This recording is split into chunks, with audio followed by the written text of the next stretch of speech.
Last night, while you slept, you were someone else. Not metaphorically, actually, someone else. The thoughts felt different. The logic operated under different rules. And when you woke this morning, that other person vanished so completely you can barely remember they existed. Here's what's strange. We spend a third of our lives in that other state. We've done it every night since before we were born, and yet we treat those hours as interruptions, as if the real you only exists while awake, and everything else is just noise. But what if we have it backwards? This isn't a thought experiment.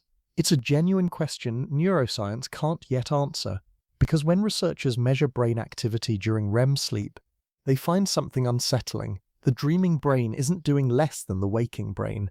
In many regions, it's doing more. The emotional centers burn brighter. The visual cortex fires with more intensity than when your eyes are actually open. It's not a dimmed version of consciousness. It's consciousness running on different software. The waking mind builds stories about who you are. Continuous, stable, rational. It remembers yesterday and plans tomorrow. It recognizes your face in the mirror and calls it me. This feels solid. This feels real. But every night that whole architecture shuts down. The narrative-building regions go quiet.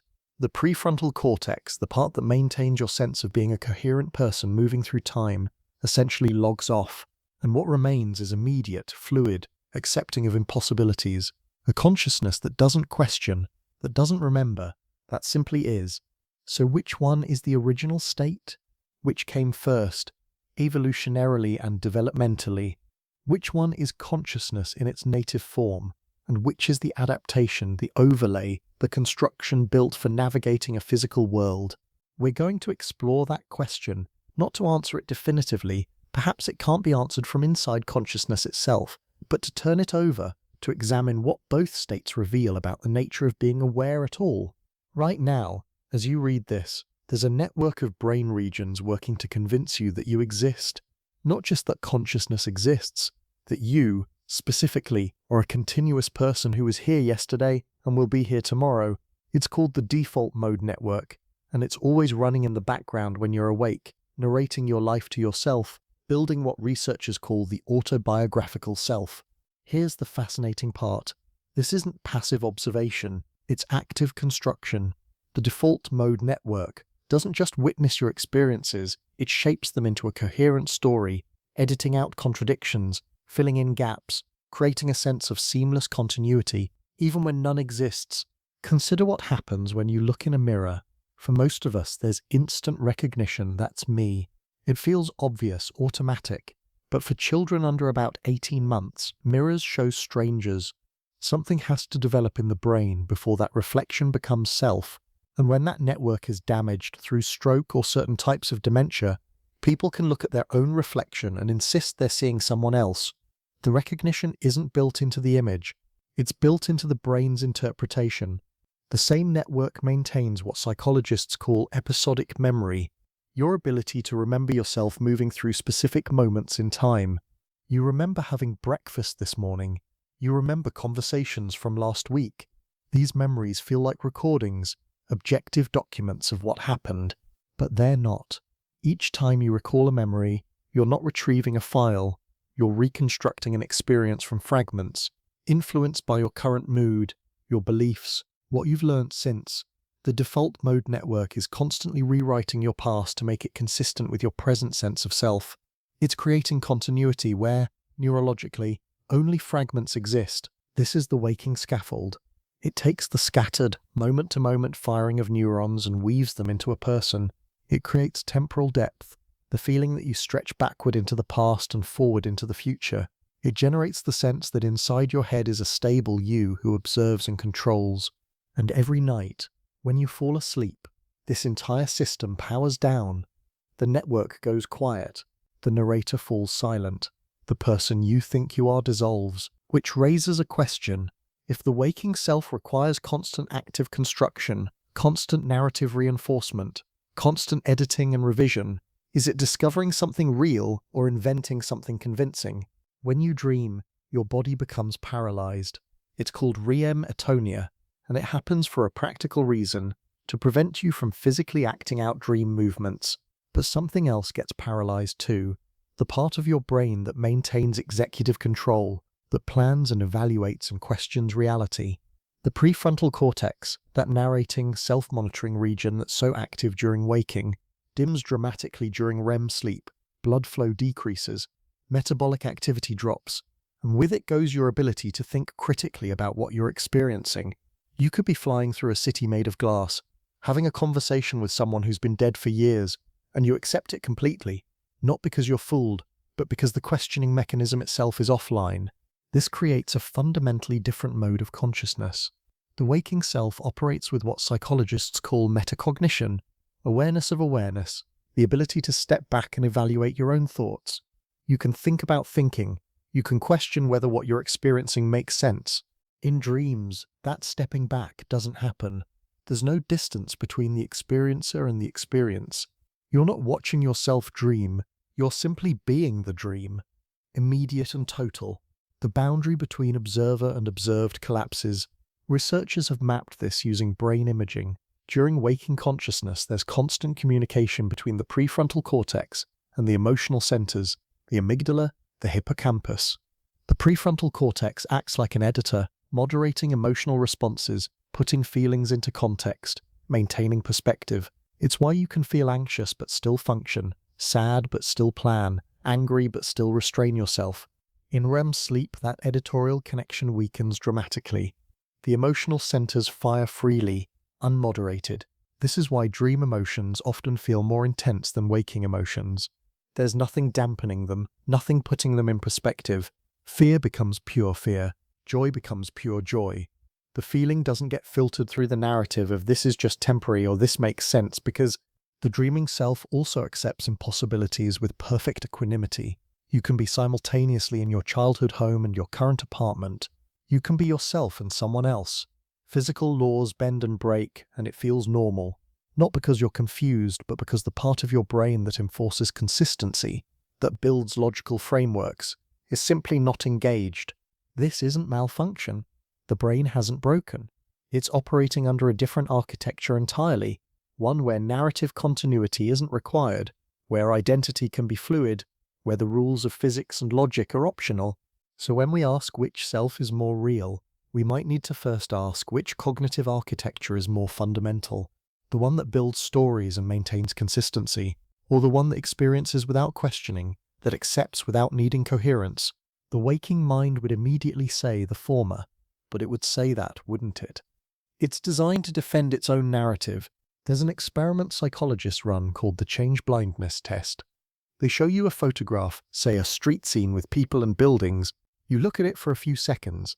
Then they show you the same photograph again, but with one significant detail changed. A person's shirt is a different color. A building is missing. A car has appeared where there wasn't one before. Most people don't notice, not because they're not paying attention, but because the brain doesn't actually record visual scenes the way a camera does. It captures fragments, a face here, a color there, and fills in the rest with assumptions. You feel like you're seeing everything, but you're mostly seeing predictions, expectations, familiar patterns. Your brain generates the continuity. The world just provides occasional updates. The same thing happens with memory. Right now, you probably feel like you remember your day unfolding in a smooth, continuous sequence. But that's an illusion. Your actual experience was a series of disconnected moments, reading these words, then noticing a sound, then feeling the weight of your body, then thinking about something else entirely. Your default mode network takes these fragments and stitches them into a narrative, creating the feeling of having lived through a continuous flow of time. Neuroscientists can measure this. When you recall a memory, brain scans show the hippocampus pulling together information from scattered cortical regions. A visual detail from here, an emotion from there, a contextual fact from somewhere else. Then the prefrontal cortex assembles these pieces into a coherent scene. But here's what's troubling. The assembly happens every time you remember. You're not retrieving a stored recording, you're recreating the memory from components, and those components change slightly with each recreation.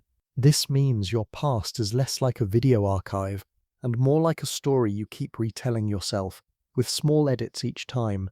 The feeling of continuity, of being the same person who experienced all those moments, is manufactured after the fact. Dreams expose this machinery because the manufacturing system works differently. Dream experiences feel immediate and vivid while they're happening. The sensations are real, the emotions are real, the thoughts are real, but the moment you wake, the default mode network comes back online and discovers it has no framework for storing these experiences. The autobiographical narrative can't integrate them. They don't fit the rules of physics. They don't follow temporal logic. They contradict the identity structure. So most dream experiences simply vanish, not because they were less real during occurrence, but because the filing system that creates waking continuity can't accommodate them. They're like trying to save a file in a format your operating system doesn't recognize. This suggests something radical. Continuity might not be a property of consciousness itself. It might be a property of the waking brain's narrative system, a feature, not a foundation. The dreaming brain experiences moment to moment without needing to string those moments into a continuous self. And it does this not because it's impaired, but because continuity simply isn't required for consciousness to function.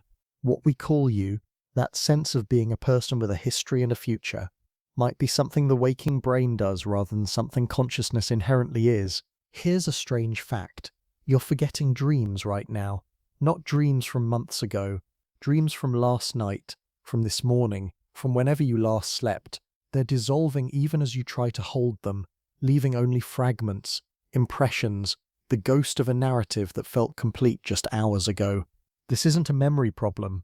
People with exceptional memory, those who can recall vast amounts of waking information with perfect accuracy, still lose their dreams at the same rate as everyone else. And people with certain types of memory impairment can sometimes recall dreams vividly while forgetting what they had for breakfast. The issue isn't storage capacity, it's compatibility. The mechanism involves a neurochemical called acetylcholine. During waking, acetylcholine levels are high, and this chemical is crucial for transferring experiences from short-term to long-term memory. When you learn something new, when you experience something you want to remember, acetylcholine helps encode it in a form your waking brain can later access. During REM sleep, acetylcholine levels fluctuate in unusual patterns. The brain is active, intensely active, but the encoding system works differently. Dream experiences are being processed, but not in a format that translates easily into waking autobiographical memory. It's like recording a video in one codec and trying to play it back in software that expects a different codec. The information exists, but the playback fails. There's another factor, the hippocampus, which is essential for forming new memories during waking, shows different activity patterns during dreaming. It's not offline, it's engaged, firing, processing, but it's not linking experiences to the temporal spatial framework that waking memories require. Dreams don't anchor to specific times and places in the same way waking events do. They float, unmoored from the chronological structure your waking brain uses to organize reality. This creates a fascinating asymmetry. When you're awake, you can access waking memories easily, but dream memories slip away. When you're dreaming, you're fully present in the dream experience, but you rarely access detailed waking memories. You might know you have a job, but you can't remember the meeting you had yesterday. You might recognize a dream person as your friend, but not recall the conversation you had with them last week. It's as if the two states use incompatible filing systems. Each is internally coherent, but they don't translate well across the boundary. Now here's the unsettling implication. If dream experiences are genuine, if they involve real consciousness, real emotions, real sensations, but they can't be integrated into your waking narrative, then you're essentially living two separate experiential lives. The person who dreams and the person who wakes might be experiencing equally real forms of consciousness, but with no continuous bridge between them. Every night, you become someone who has experiences, who thinks and feels and perceives, but who will be forgotten by morning. And every morning, you become someone who thinks they're the only real you, unaware of the entire alternate consciousness that just dissolved. The dream amnesia might not be a bug. It might be evidence that these are genuinely different modes of being, operating on different architectures, creating different kinds of experience that simply can't coexist in the same narrative framework. Which means the question isn't whether dreams are real, it's whether real can mean two incompatible things at once. Some people can become aware they're dreaming while still inside the dream. They call it lucid dreaming, and it creates one of the strangest hybrid states consciousness can achieve, a moment where the waking mind's metacognition invades the dream space without fully waking the body. Researchers can verify this is actually happening. They ask lucid dreamers to perform a specific eye movement pattern when they become aware in the dream. The eyes aren't paralyzed during REM sleep, so the movement can be detected on monitoring equipment, and it works. The dreamer's eyes move in the predetermined pattern while their brainwaves confirm they're still in REM sleep. They're simultaneously asleep and aware of being asleep. But here's what's curious. Lucidity changes the dream. The moment that waking-style awareness enters, the moment you think this is a dream, the dream often becomes less spontaneous, less vivid, more controlled. It's as if the dreaming consciousness and the waking consciousness can't fully occupy the same space. One begins to override the other. Experienced lucid dreamers report that maintaining the balance is delicate. Focus too hard on the fact that you're dreaming, and the waking mind strengthens until you actually wake. Surrender too completely to the dream logic, and lucidity fades. You forget you're dreaming and become fully absorbed again. The sweet spot is a kind of soft awareness, knowing without analyzing, observing without controlling. This suggests something about the nature of these two states. They might be mutually exclusive modes of neural organization. The dreaming brain's acceptance of impossibility and the waking brain's demand for consistency can't both operate at full strength simultaneously. Lucidity exists in the narrow margin where neither fully dominates. There's a deeper question here about what lucidity reveals. Some argue it proves the waking mind is more fundamental, that you can be awake inside a dream, but you can't be dreaming inside waking life. Waking awareness can penetrate the dream space, so it must be the deeper or more real form of consciousness. But you can be dreaming inside waking life. They're called delusions, hallucinations, false memories, moments where the waking brain constructs experiences that have no external correlate, yet they feel completely real to the person experiencing them. The waking mind isn't immune to generating its own reality, it just calls it malfunction when it does. And lucidity might not be waking awareness invading dreams. It might be a third state entirely, a hybrid that's neither pure dreaming nor pure waking, but something that can only exist in the transition. Like twilight isn't day contaminating night or night contaminating day, but its own distinct time that requires both light and darkness to exist. Some meditation traditions talk about maintaining awareness through sleep, about watching dreams from a detached perspective without losing the dream state. They frame it not as waking invading sleep, but as accessing a deeper awareness that underlies both states, a consciousness that can observe both the dreaming self and the waking self without being fully identical to either. If that's true, then lucidity doesn't prove the waking mind is more real. It suggests there might be something even more fundamental than either state, an awareness that can shift between different modes of organizing experience, wearing waking consciousness like one set of clothes, and dreaming consciousness like another. The paradox is that you can't investigate this question without using one of the two modes. You can't step outside consciousness to see which form is more authentic. You're always inside one architecture or the other, using its logic to evaluate reality, which might mean the question itself contains a flawed assumption that there has to be a base layer, a more real version. Maybe consciousness just is the shifting between modes, and asking which is fundamental is like asking whether breathing in or breathing out is the real breath. There's a specific kind of dream that dissolves our certainty about the boundary between sleeping and waking. You dream that you wake up. You dream getting out of bed, starting your morning routine, checking your phone. Everything feels normal. No impossible physics. No strange transformations. Just an ordinary morning. Then something shifts.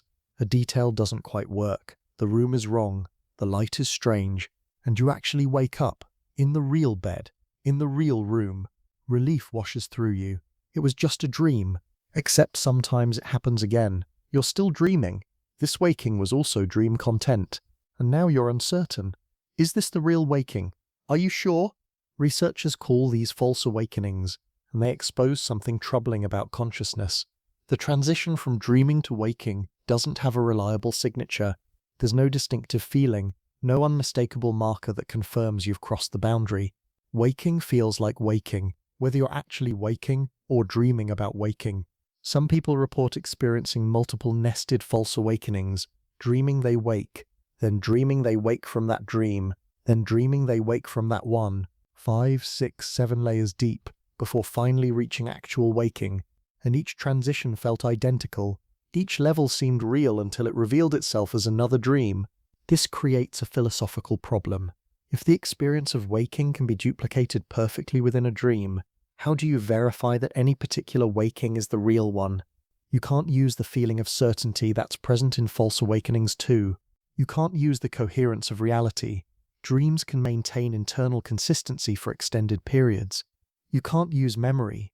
The false awakening includes false memories of having fallen asleep. What you're left with is something closer to faith than knowledge.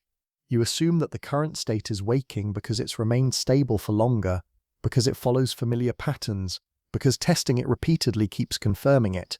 But these are probabilistic arguments, not proof. A sufficiently long and stable dream could satisfy all the same criteria. Philosophers have played with this idea for centuries. Descartes' evil demon, the brain in a vat, the simulation hypothesis, all variations on the same theme. If consciousness can generate a convincing reality from within itself, how do you verify that your current reality isn't also generated? The usual response is pragmatic. It doesn't matter. Whether this is base reality or a dream, you still experience it, you still must navigate it. Your choices still have consequences within its framework. And that's true, practically speaking. But it does matter for our question, which consciousness is more real, the dreaming or the waking? Because if you can dream of waking with perfect fidelity, if the boundary can be crossed in both directions with no reliable signal, then the two states might not be hierarchical, they might be equivalent, two equally valid modes of consciousness that can each contain representations of the other. There's something even stranger in rare reports of lucid dreamers who've learnt to wake themselves deliberately from inside a dream. They describe it as a kind of intentional transition, deciding to end the dream state and return to waking. But if you can choose to wake from a dream, what does that imply about the nature of waking itself? Can you also choose to wake from waking? Is there another level of consciousness that contains the waking state the way waking contains dreams? Most would say no, that's just fantasy. But they would have said the same about deliberately waking from a dream before lucid dreaming was verified. The absence of evidence isn't evidence of absence. It's just the limit of what current consciousness can access. The false awakening loop leaves us in an uncomfortable position, unable to prove with absolute certainty that we're awake, forced to trust a feeling of realness that we know can be perfectly duplicated in dreams. The ground feels less solid than we'd like. Think about the last time you felt genuine fear while awake. Your heart racing, that electric tension through your body, your mind sharp and focused on the threat. Now think about the last nightmare you remember. The fear there, was it somehow less? Was it diluted, muted, less authentic than waking fear? For most people, the opposite is true. Dream fear often feels more intense, more overwhelming, more consuming than almost any waking anxiety. The same goes for dream joy, dream grief, dream love. The emotional experiences in dreams frequently surpass their waking equivalents in sheer intensity. Neuroscientists have measured this. Using brain imaging, researchers can observe the amygdala, the brain's emotional processing center, during both waking and dreaming states. What they find is striking. During emotionally intense dreams, the amygdala shows activation levels equal to or exceeding those seen during intense waking emotional experiences. The neural signature of dream fear looks identical to the neural signature of real fear. In fact, in some ways it's stronger. During waking, the prefrontal cortex moderates emotional responses, providing context and perspective. You're afraid, but part of your brain is simultaneously evaluating the threat, planning responses, remembering that you've been afraid before and survived. That moderation dampens the raw intensity. In REM sleep, that moderation disappears. The amygdala fires without editorial oversight. The emotion is pure, unfiltered, total. You're not experiencing fear and also thinking about fear. You're simply fear itself, with no distance, no perspective, no protective buffer. This raises an uncomfortable question. If we define real emotions as those that generate authentic neural activity, that involve genuine physiological responses, that feel true to the experiencing consciousness, then dream emotions might be more real than waking emotions, not less. We tend to dismiss dreams because they respond to imaginary stimuli. You're afraid of a monster that doesn't exist, grieving a loss that didn't happen. But does the source of the emotion determine its authenticity? When you watch a film and feel genuine sadness at a character's death, Is that sadness less real because the character is fictional? Your tears are real. Your elevated heart rate is real. The neural processing of grief is indistinguishable from grief over an actual loss. Dreams take this further. They don't just present fictional stimuli, they eliminate the awareness that the stimulus is fictional. There's no part of your dreaming consciousness standing apart thinking this isn't really happening. The emotional response is total and unmediated. Some researchers suggest this might be dreams' primary function, to generate intense emotional experiences in a safe environment, allowing the brain to process and integrate emotional responses without real-world consequences. Fear without actual danger, loss without actual death, joy without external validation. If that's true, dreams might provide the purest emotional experiences available to consciousness, undiluted by context, unmoderated by analysis, uncontaminated by the strategic considerations that shape waking emotional responses. There's also the curious case of emotional memory. People often remember how a dream felt long after they've forgotten what happened in the dream. You wake with a residue of anxiety or joy or longing, but no clear recall of the content that generated it. The emotion outlasts the narrative, suggesting it might be more fundamental than the story that contained it. This creates a strange inversion. We privilege waking consciousness because it deals with real stimuli, but the dreaming consciousness might generate more authentic emotional experiences precisely because it doesn't have to deal with external reality. It can explore the full range of human feeling without compromise, without the dampening effect of having to simultaneously navigate a physical world. So when we ask which consciousness is more real, perhaps we should ask, real in what sense? Real as in connected to external objects, or real as in generating authentic subjective experience? Because by the second metric, the dreaming self might have a stronger claim. You've probably had dreams that showed you things you've never seen while awake, not just recombinations of familiar elements, but genuinely novel imagery, architectures that couldn't exist in physical space, colors that don't appear in the visible spectrum, faces that don't resemble anyone you know, but feel completely specific and real. The dreaming brain is ferociously creative. It generates original narratives, invents complex scenarios, creates entire environments populated with autonomous characters, all without conscious effort. You don't try to imagine these things, they simply appear fully formed, often surprising the dreaming consciousness itself. Artists have known this for centuries. Mary Shelley dreamed the central image of Frankenstein. Paul McCartney heard the melody for Yesterday. In a dream so complete, he initially thought he must have unconsciously plagiarized it. The chemist Auguste Kekule solved the structure of benzene after dreaming of a snake eating its own tail. These weren't vague inspirations. They were specific, detailed, actionable insights that appeared whole in the dream state. What's happening neurologically is that the brain's associative networks operate with much less constraint during REM sleep. During waking, your thoughts follow relatively predictable paths. One idea leads to related ideas, following logical connections, cultural associations, recent experiences. There's a kind of gravitational pull toward the familiar, the sensible, the already known. In dreams, those gravitational constraints weaken. The brain makes connections across distant conceptual territories, links ideas that share only tangential relationships, combines elements that waking logic would keep separate. This isn't random chaos. The connections usually have some underlying thread, but it's a wilder, more exploratory kind of thinking. Researchers studying creativity have found that people perform better on certain types of problem solving after REM sleep than after non-REM sleep, or equivalent periods of waking rest. Specifically, problems requiring novel combinations of existing knowledge, lateral thinking, insight leaps. These improve after dreaming in ways that simple rest doesn't explain. The dreaming mind seems to have access to the same knowledge base as the waking mind, but it's not constrained by waking logic about how that knowledge should be organized or applied. It can try combinations the waking mind would preemptively reject as nonsensical. There's also something happening with censorship. The waking mind has strong filters about what thoughts are acceptable, productive, worth pursuing, social conditioning, self-criticism, practical constraints. All of these limit the range of ideas that get conscious attention. Dreams bypass these filters entirely. Nothing is too strange, too inappropriate, too impractical to appear in a dream. This creates a kind of uncensored access to the mind's full creative range. Not just the ideas you'd allow yourself to think while awake, but the whole chaotic possibility space of recombination, association, and invention. But here's what's remarkable. The dreaming consciousness experiences these creations not as something it's generating, but as something it's discovering. When a dream presents a permissible building or a new piece of music, the dreaming self encounters it with the same surprise it would feel discovering these things in waking life. The creative and the receptive aspects of consciousness aren't separated. You're simultaneously the creator and the audience.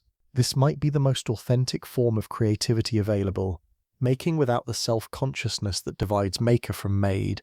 The waking creative process is always somewhat self-aware.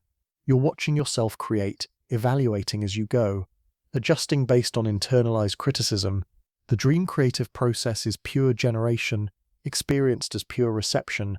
So when we privilege waking consciousness as more real, we're privileging a mode that's actually more constrained, more filtered, less able to access the full range of mind's creative capacity.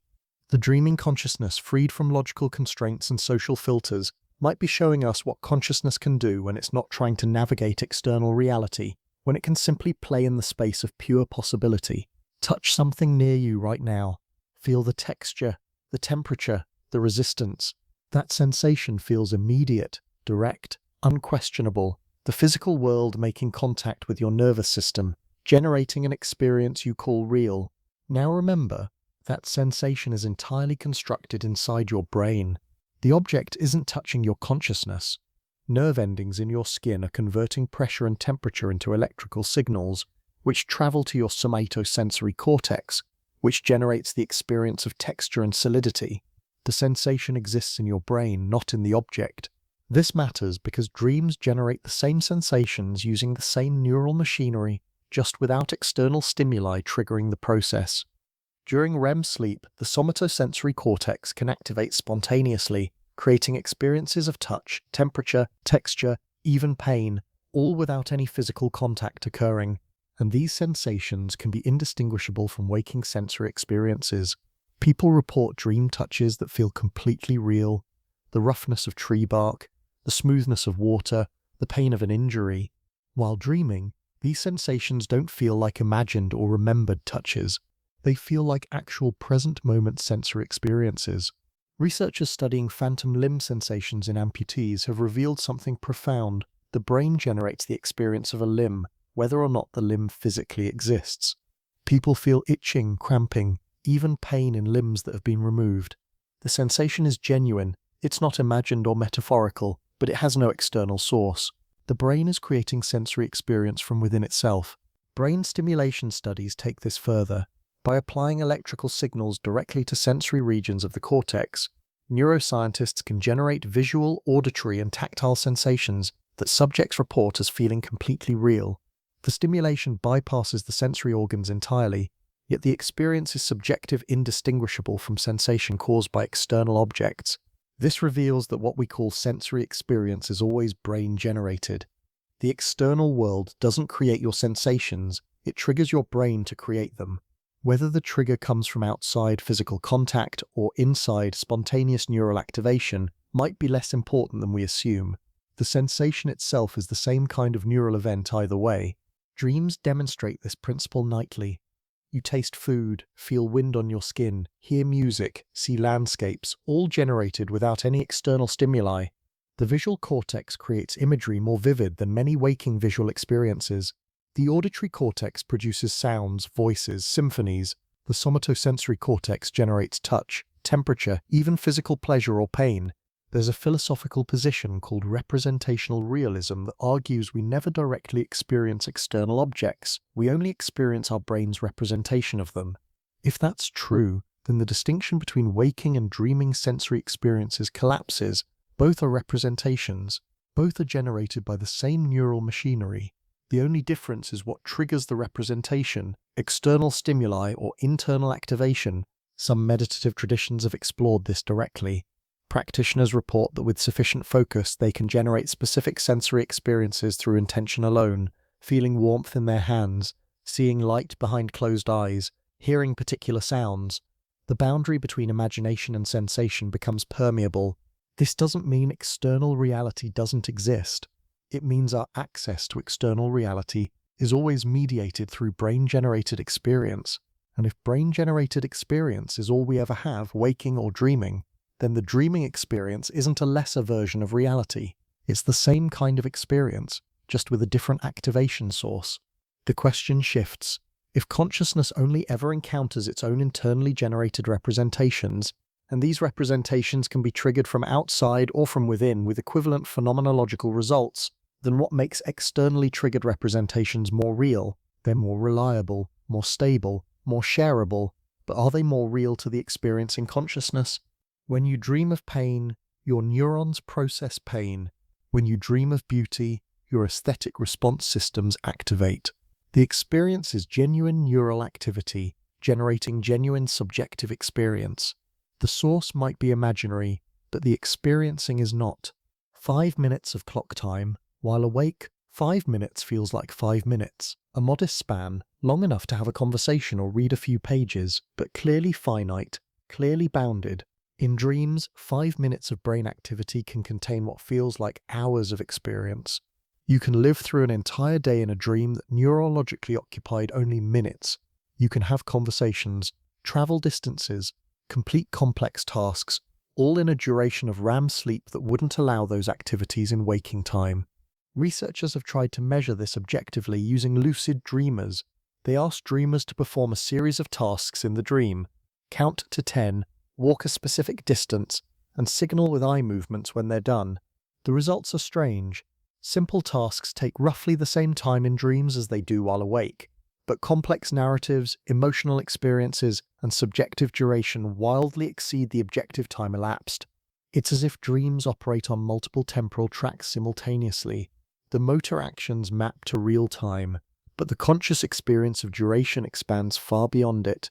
You live through what feels like an hour-long conversation in a dream, and perhaps speaking the words took roughly as long as they would while awake. But the experience of having lived through all that time, the memories formed, the emotional weight accumulated, all of that suggests a different relationship with duration.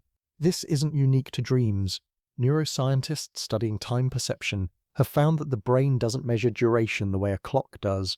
It constructs the experience of time passing based on how much information is processed, how much novelty is encountered, how intensely attention is engaged. A densely eventful 5 minutes feels longer than an empty 5 minutes, even though objectively they're identical. Dreams compress enormous amounts of experience into brief spans of neural activity. By packing each moment with high-density information, the rapid scene changes, the emotional intensity, the narrative complexity, all of this creates a felt sense of extended duration, even though the underlying brain activity is compressed. There's a theory in physics that time itself might be emergent rather than fundamental, that what we call time is actually a measure of change and information flow, rather than an independent dimension. If that's true, then the dreaming brain's relationship with time might be less distorted and more honest than waking experience. It's measuring duration by what actually happens, by the density of experience, rather than by an arbitrary external clock. Some people report dreams that span years or even lifetimes. They remember growing up, aging, living through decades of a life that never physically occurred. When they wake, minutes have passed, but the memory of those years feels as real as any waking memory. They've subjectively lived an experience that couldn't have fit into the time that actually elapsed. This creates a puzzle about personal identity. If you live through 10 subjective years in a dream, form relationships, change as a person, accumulate memories and experiences, is that version of you any less real than the waking self that aged by only minutes during the same span? The experiences were had, the consciousness was present, the changes occurred, at least within the dream's internal continuity.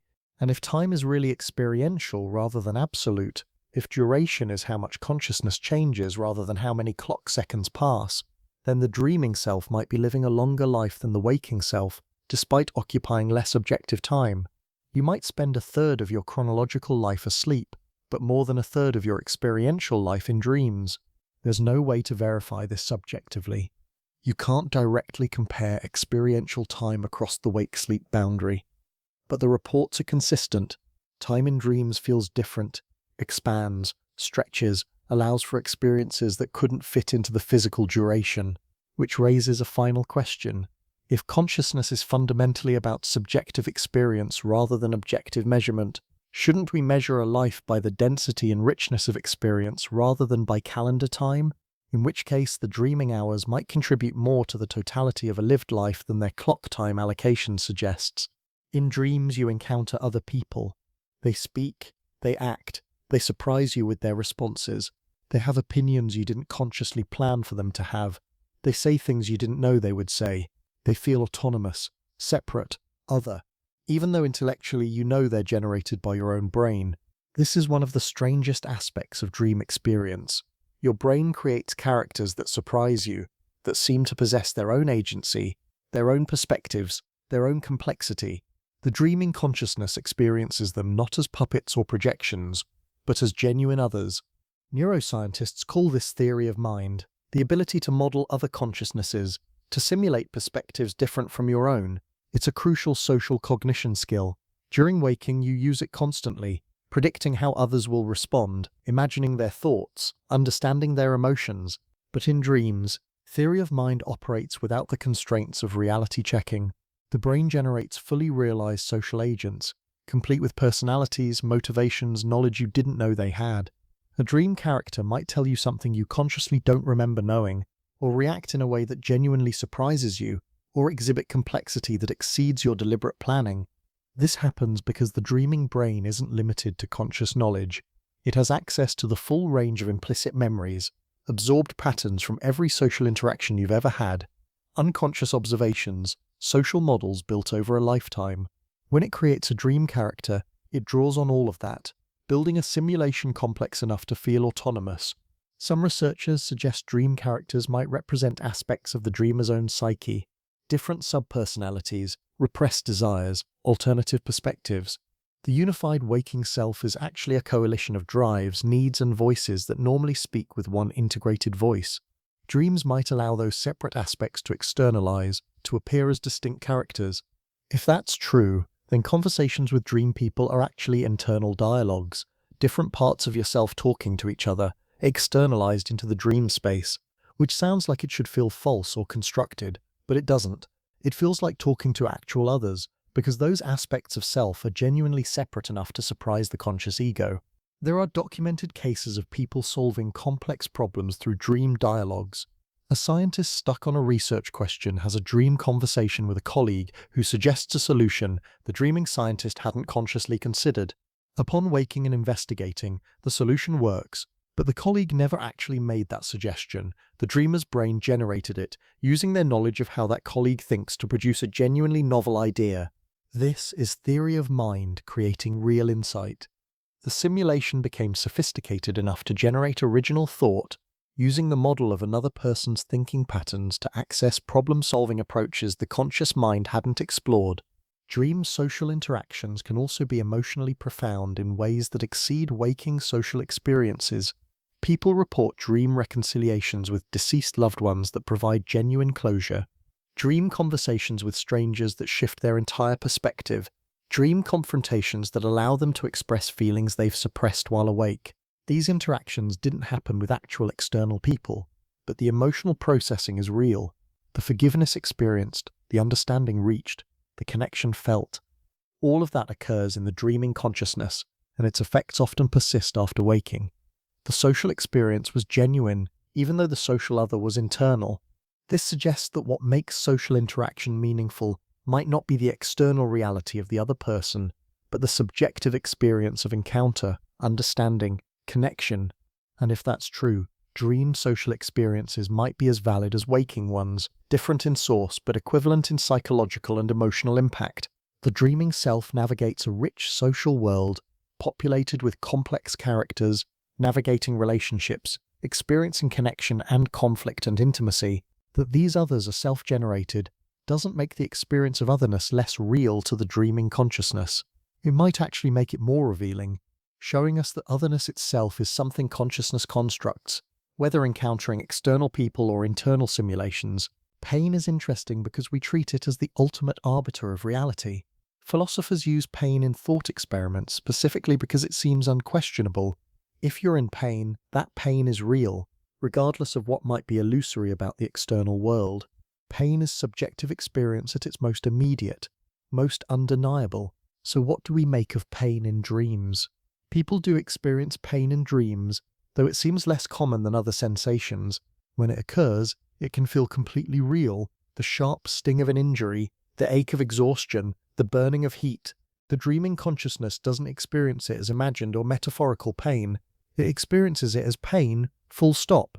Neuroscientific research on pain has revealed something crucial. Pain is not simply a direct signal from damaged tissue. It's a constructed experience generated by the brain, influenced by attention, emotion, context, and expectation. The same injury can produce vastly different pain experiences depending on psychological state. Soldiers in combat sometimes don't notice severe wounds until after the fighting ends. Chronic pain patients can experience debilitating pain with minimal or no detectable tissue damage. The brain creates the experience of pain by integrating information from multiple sources, nerve signals from the body, but also memories of past pain, emotional state, cultural conditioning about how pain should feel, expectations about what's causing it. The experience is real, but it's constructed rather than simply transmitted. If pain is brain-generated experience rather than direct sensation, then dream pain and waking pain are the same kind of neural event, just triggered differently. Both involve the pain matrix in the brain, the anterior cingulate cortex, the insula, the somatosensory cortex. Both produce genuine suffering in consciousness. The source might be external injury versus internal brain activation, but the pain itself is equivalently real. There's a practical consequence to this. Some therapies for chronic pain work by changing how the brain interprets and generates pain experience. Meditation can reduce pain without reducing the underlying damage. Cognitive behavioral therapy can make pain more manageable by changing thought patterns around it. Even placebos can reduce pain, showing that belief alone can alter the brain's pain generation process. If consciousness can modulate pain this dramatically, if pain is this susceptible to psychological influence, then the distinction between real pain with an external cause and generated pain without external damage becomes less clear. Both are real to the experiencing consciousness. Both involve actual neural processing. Both produce genuine suffering. Dreams take this to an extreme. Pain with no physical cause whatsoever, generated purely by neural activation, but potentially feeling indistinguishable from externally caused pain while it's occurring. The dream pain doesn't persist after waking. There's no ongoing damage to maintain it. But during the dream it was real pain, processed by real pain networks, producing real suffering in consciousness. We have a hierarchy in our minds, where externally caused pain is legitimate and internally generated pain is somehow suspect, less worthy of concern. But to the consciousness experiencing the pain, the source might be irrelevant. Pain is pain, suffering is suffering. The neural processing is the same. This connects to a larger philosophical question about the relationship between physical and mental reality. We privilege physical causation. Pain caused by an actual injury feels more real than pain generated by anxiety or memory. But from the inside, from the perspective of experiencing consciousness, both are equally present, equally undeniable. The dreaming consciousness doesn't have access to external validation.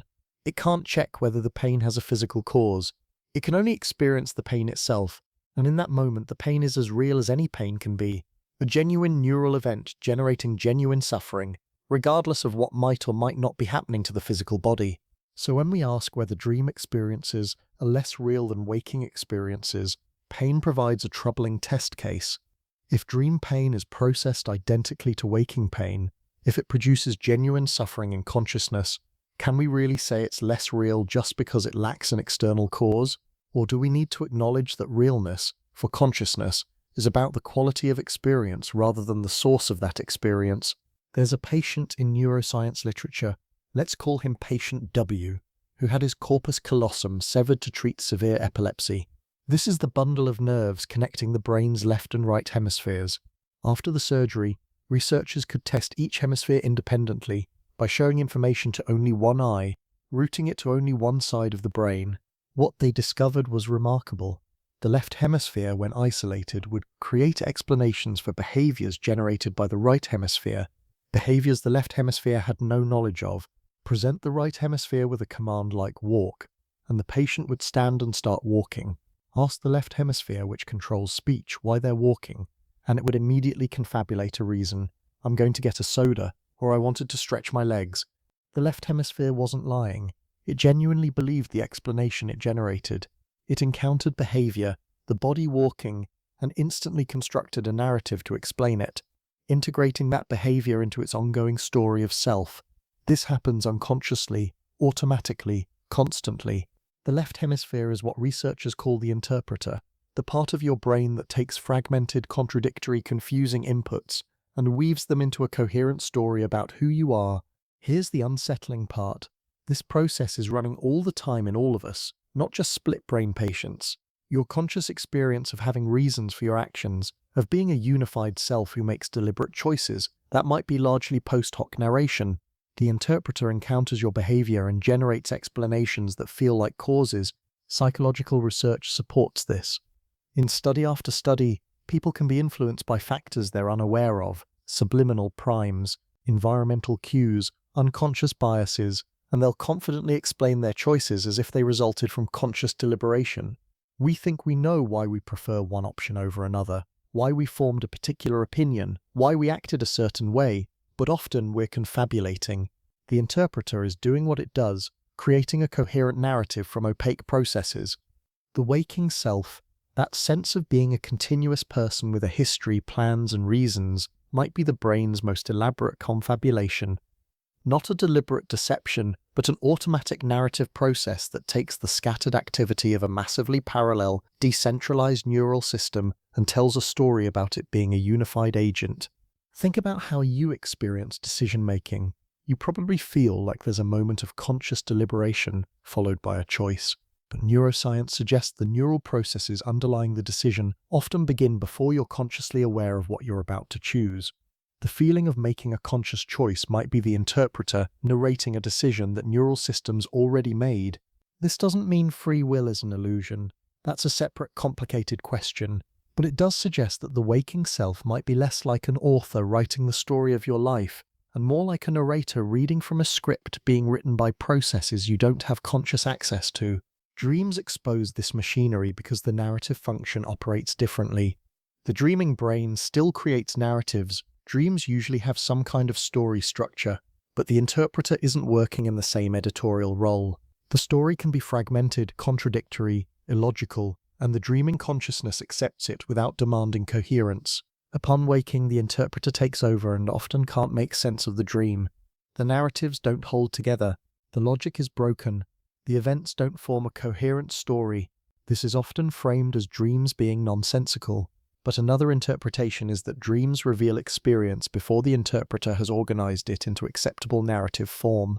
The waking self, the you that feels continuous and coherent, might be something your brain does rather than something you are. It's a useful fiction, an organizing principle that allows you to navigate reality, plan for the future, maintain relationships, but it's constructed, maintained through constant narrative work, not discovered as a pre-existing fact.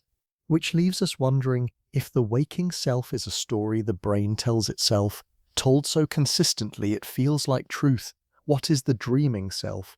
Is it consciousness before the story, experience without the narrator, or just a different kind of story, one that follows different rules? We talk about ourselves in the singular. I think, I want, I decided. The language assumes a unified self, a singular decision maker at the helm of consciousness. But pay attention to your internal experience for a moment. Notice if there are different voices, competing desires, contradictory impulses. You might want to exercise and also want to stay on the couch. Part of you wants to speak up while another part stays quiet. One aspect of yourself plans for the future while another resists planning. These don't feel like a unified will with minor fluctuations. They feel like genuinely different perspectives within a single mind. Psychologists working with internal family systems theory have formalized this observation. They suggest that what we call self is actually a system of semi-autonomous parts, each with its own perspective, desires, protective strategies. In ordinary consciousness, these parts blend together into something that feels unified. But under stress, or in therapy, or in certain altered states, they can separate, revealing their distinct voices. This isn't pathology. It's normal psychological structure. The unified self is the exception, maintained through active integration. The multiple self is the natural state, temporarily coherent but fundamentally plural. Dissociative identity disorder takes this to an extreme that's recognized as a clinical condition. Distinct personality states that can take turns controlling consciousness, often with amnesia barriers between them. Each state has its own memories, preferences, even different physiological responses. Brain imaging shows different neural activation patterns associated with different personality states in the same individual. But even in typical consciousness, brain imaging reveals something similar. Different neural networks activate for different kinds of thinking: spatial reasoning, verbal processing, emotional response, social cognition. These networks can operate semi-independently, sometimes even in opposition to each other. The experience of internal conflict isn't one thing fighting itself, it's different neural coalitions with different priorities. During waking, the prefrontal cortex acts as an integrator, maintaining executive control, blending these different voices into something that feels like a unified will. You experience yourself as deciding, as having reasons, as being one person, but that unity requires constant neural work. It's an achievement, not a given. Dreams reveal what happens when that integrating function relaxes. The dreaming self can shift identity mid-dream. You might be yourself, then someone else, then yourself again, or some hybrid that's both and neither. The boundaries that maintain waking identity become permeable. Dream characters might represent these separate aspects externalized. The threatening figure could be your own aggression or fear projected outward. The helpful guide could be your own wisdom appearing as other. The loved one could be your need for connection given form. By externalizing these aspects, dreams might allow different parts of the psyche to interact without the constraints of waking unity. Some therapeutic approaches use this explicitly, asking clients to dialogue with dream figures as a way to integrate different aspects of self. And people report that these dialogues can be profoundly revealing. The dream character says things the waking self didn't know it needed to hear, because that character represents knowledge or perspective that wasn't available to the integrated waking consciousness. Meditation traditions often describe a similar discovery. Sustained self-observation reveals that the unified self is a construction, and beneath it is multiplicity, a chorus of thoughts, sensations, impulses, none of which owns the label I more than any other. Advanced practitioners report experiencing consciousness as a flow of events, rather than a coherent agent having experiences. This suggests that both waking and dreaming might be dealing with the same underlying multiplicity, just organizing it differently. Waking consciousness integrates the multiplicity into a unified self through narrative and executive control. Dreaming consciousness allows the multiplicity to express more freely, with less forced coherence. Neither is more real. They're just different approaches to the fundamental problem of consciousness. How does a massively parallel system of semi-independent neural processes create the experience of being someone? The waking answer is by telling a very convincing story about unity and investing enormous neural resources in maintaining that story's coherence. The dreaming answer might be by not trying to maintain unity, by allowing the multiplicity to flow and shift without forcing it into singular personhood. If the multiplicity is what's actually there, if the unified self is the construction, then dreams might be showing consciousness in a more natural state, before it's been organized into the specific architecture waking life requires. There's a peculiar problem in consciousness studies. The moment you try to observe your own consciousness, you change it. You can't catch yourself thinking without introducing a layer of thinking about thinking. You can't examine your emotions without creating distance from those emotions. The observer and the observed are supposed to be the same entity, but they function as if they're separate. Try it now. Try to watch yourself reading these words. There's the reading, the processing of language, the meaning-making, and then there's the watching of the reading, the awareness that you're reading. Which one is you? Both? Neither? And if you're both the reader and the watcher, who's watching the watcher? Meditation traditions have explored this extensively. Early meditation instructions often focus on becoming aware of thoughts, observing them without attachment, but experienced practitioners report a strange progression. The more you observe thoughts, the less the thoughts feel like you. They begin to appear as events happening in consciousness, rather than things consciousness is doing. This creates a split. There's the content of consciousness, thoughts, sensations, emotions, and there's awareness itself, the space in which that content appears. Some traditions call this witnessing consciousness or pure awareness, and they claim it's more fundamental than the thoughts it observes. But neuroscience reveals a complication. Observing your thoughts changes your neural activation patterns, brain regions associated with metacognition, thinking about thinking, activate when you watch your thoughts. These regions weren't active when you were just thinking, so the observer isn't the same as the thinker. It's a different mode, using different neural circuits. This matters for our question about waking and dreaming selves. During waking, you can observe yourself thinking. During most dreaming, you can't. You're absorbed in the dream without that meta-level awareness. The dreaming consciousness experiences, but doesn't watch itself experiencing, except in lucid dreams, where suddenly that observing function activates. You become aware that you're dreaming, and the dream changes. The awareness itself alters the experience. So which is more fundamental, the experience or the awareness of the experience? Is consciousness primarily about having experiences, the dream state, or about being aware that you're having experiences, the waking state? Different philosophical traditions answer this differently. Phenomenologists argue that direct experience is primary, that the observed content is what consciousness actually is, and observation creates false distance. Introspectionists argue that awareness is primary, that without the observing function, experience isn't fully conscious, just reactive. There's a paradox here. To know what pure experience is like, you'd have to observe it, but the act of observation changes it into observed experience, which is different from pure experience. It's like trying to see darkness by shining a light. The instrument of investigation destroys what it's trying to examine. Dreams might offer a partial solution. They're experiences you have without simultaneously observing yourself having them. You live through them immediately, totally, without the divided attention of waking consciousness. And you can remember them later, if imperfectly, allowing a kind of retrospective observation. But even that memory is reconstruction. The moment of dream experience itself was pre-observational, pure happening without the witness, which might make it more authentic to what consciousness actually is, before the observing function creates the illusion of a separate self watching experiences unfold. Some researchers study the neural correlates of consciousness, the minimal brain activity required for any experience to be conscious.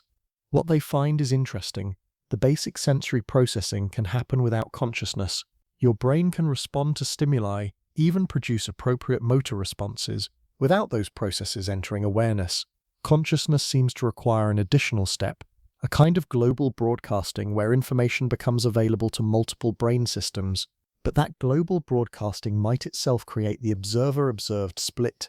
Information becomes conscious by becoming available for introspection. The observing function might be constitutive of consciousness, not additional to it.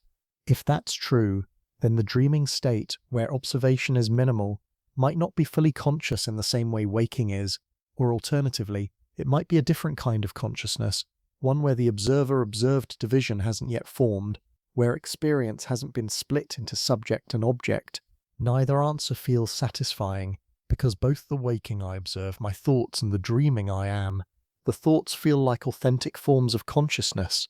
Maybe they're both partial, different ways of being aware, neither complete on its own. The self you wake up as each morning isn't just biologically determined, it's culturally constructed. The very concept of what a self is varies dramatically across cultures and historical periods, suggesting that much of what feels like natural, inevitable selfhood is actually learned and maintained through social conditioning. Western cultures, particularly American culture, emphasize individualism. The self is conceived as a bounded, autonomous agent, separate from others, defined by internal attributes responsible for its own choices. You're supposed to know yourself, be yourself, express yourself. The self is framed as something discovered within, something you own, something that should remain consistent across contexts. Many Eastern cultures operate with fundamentally different models. In collectivist societies, the self is conceived as inherently relational, defined not by internal attributes, but by connections to others, by social roles, by contextual positioning. There's less emphasis on a core self that remains constant, and more acceptance that you become different selves in different relationships. These aren't just philosophical differences, they shape actual experience. Psychological research shows that people from individualist cultures are more likely to maintain consistent attitudes and behaviors across situations, while people from collectivist cultures shift more fluidly depending on social context. The individualist self works hard to maintain coherence. The collectivist self expects and accepts variation. Even the concept of agency, the feeling that you're the one making your choices, varies culturally. Some cultures emphasize personal agency. You're the author of your life, the captain of your fate. Others emphasize collective agency, or even accept a more passive relationship to events, where life happens to you rather than being shaped by you. These different models create genuinely different subjective experiences of selfhood. Anthropologists have documented cultures with even more radically different self-concepts. Some Amazonian groups conceive of personhood as distributed across relationships with animals, plants, and landscapes. You're not a self-contained individual but a node in a network that includes non-human entities. Some African societies maintain ancestor-inclusive identities where the dead remain active participants in the social self. What does this tell us about the relationship between waking and dreaming selves? If the waking self is so culturally variable, so shaped by learned concepts and social conditioning, it can't be consciousness's natural or fundamental form. It's one possible way of organizing conscious experience, useful for navigating particular social realities, but not inevitable. Dreams might reveal consciousness less shaped by cultural conditioning.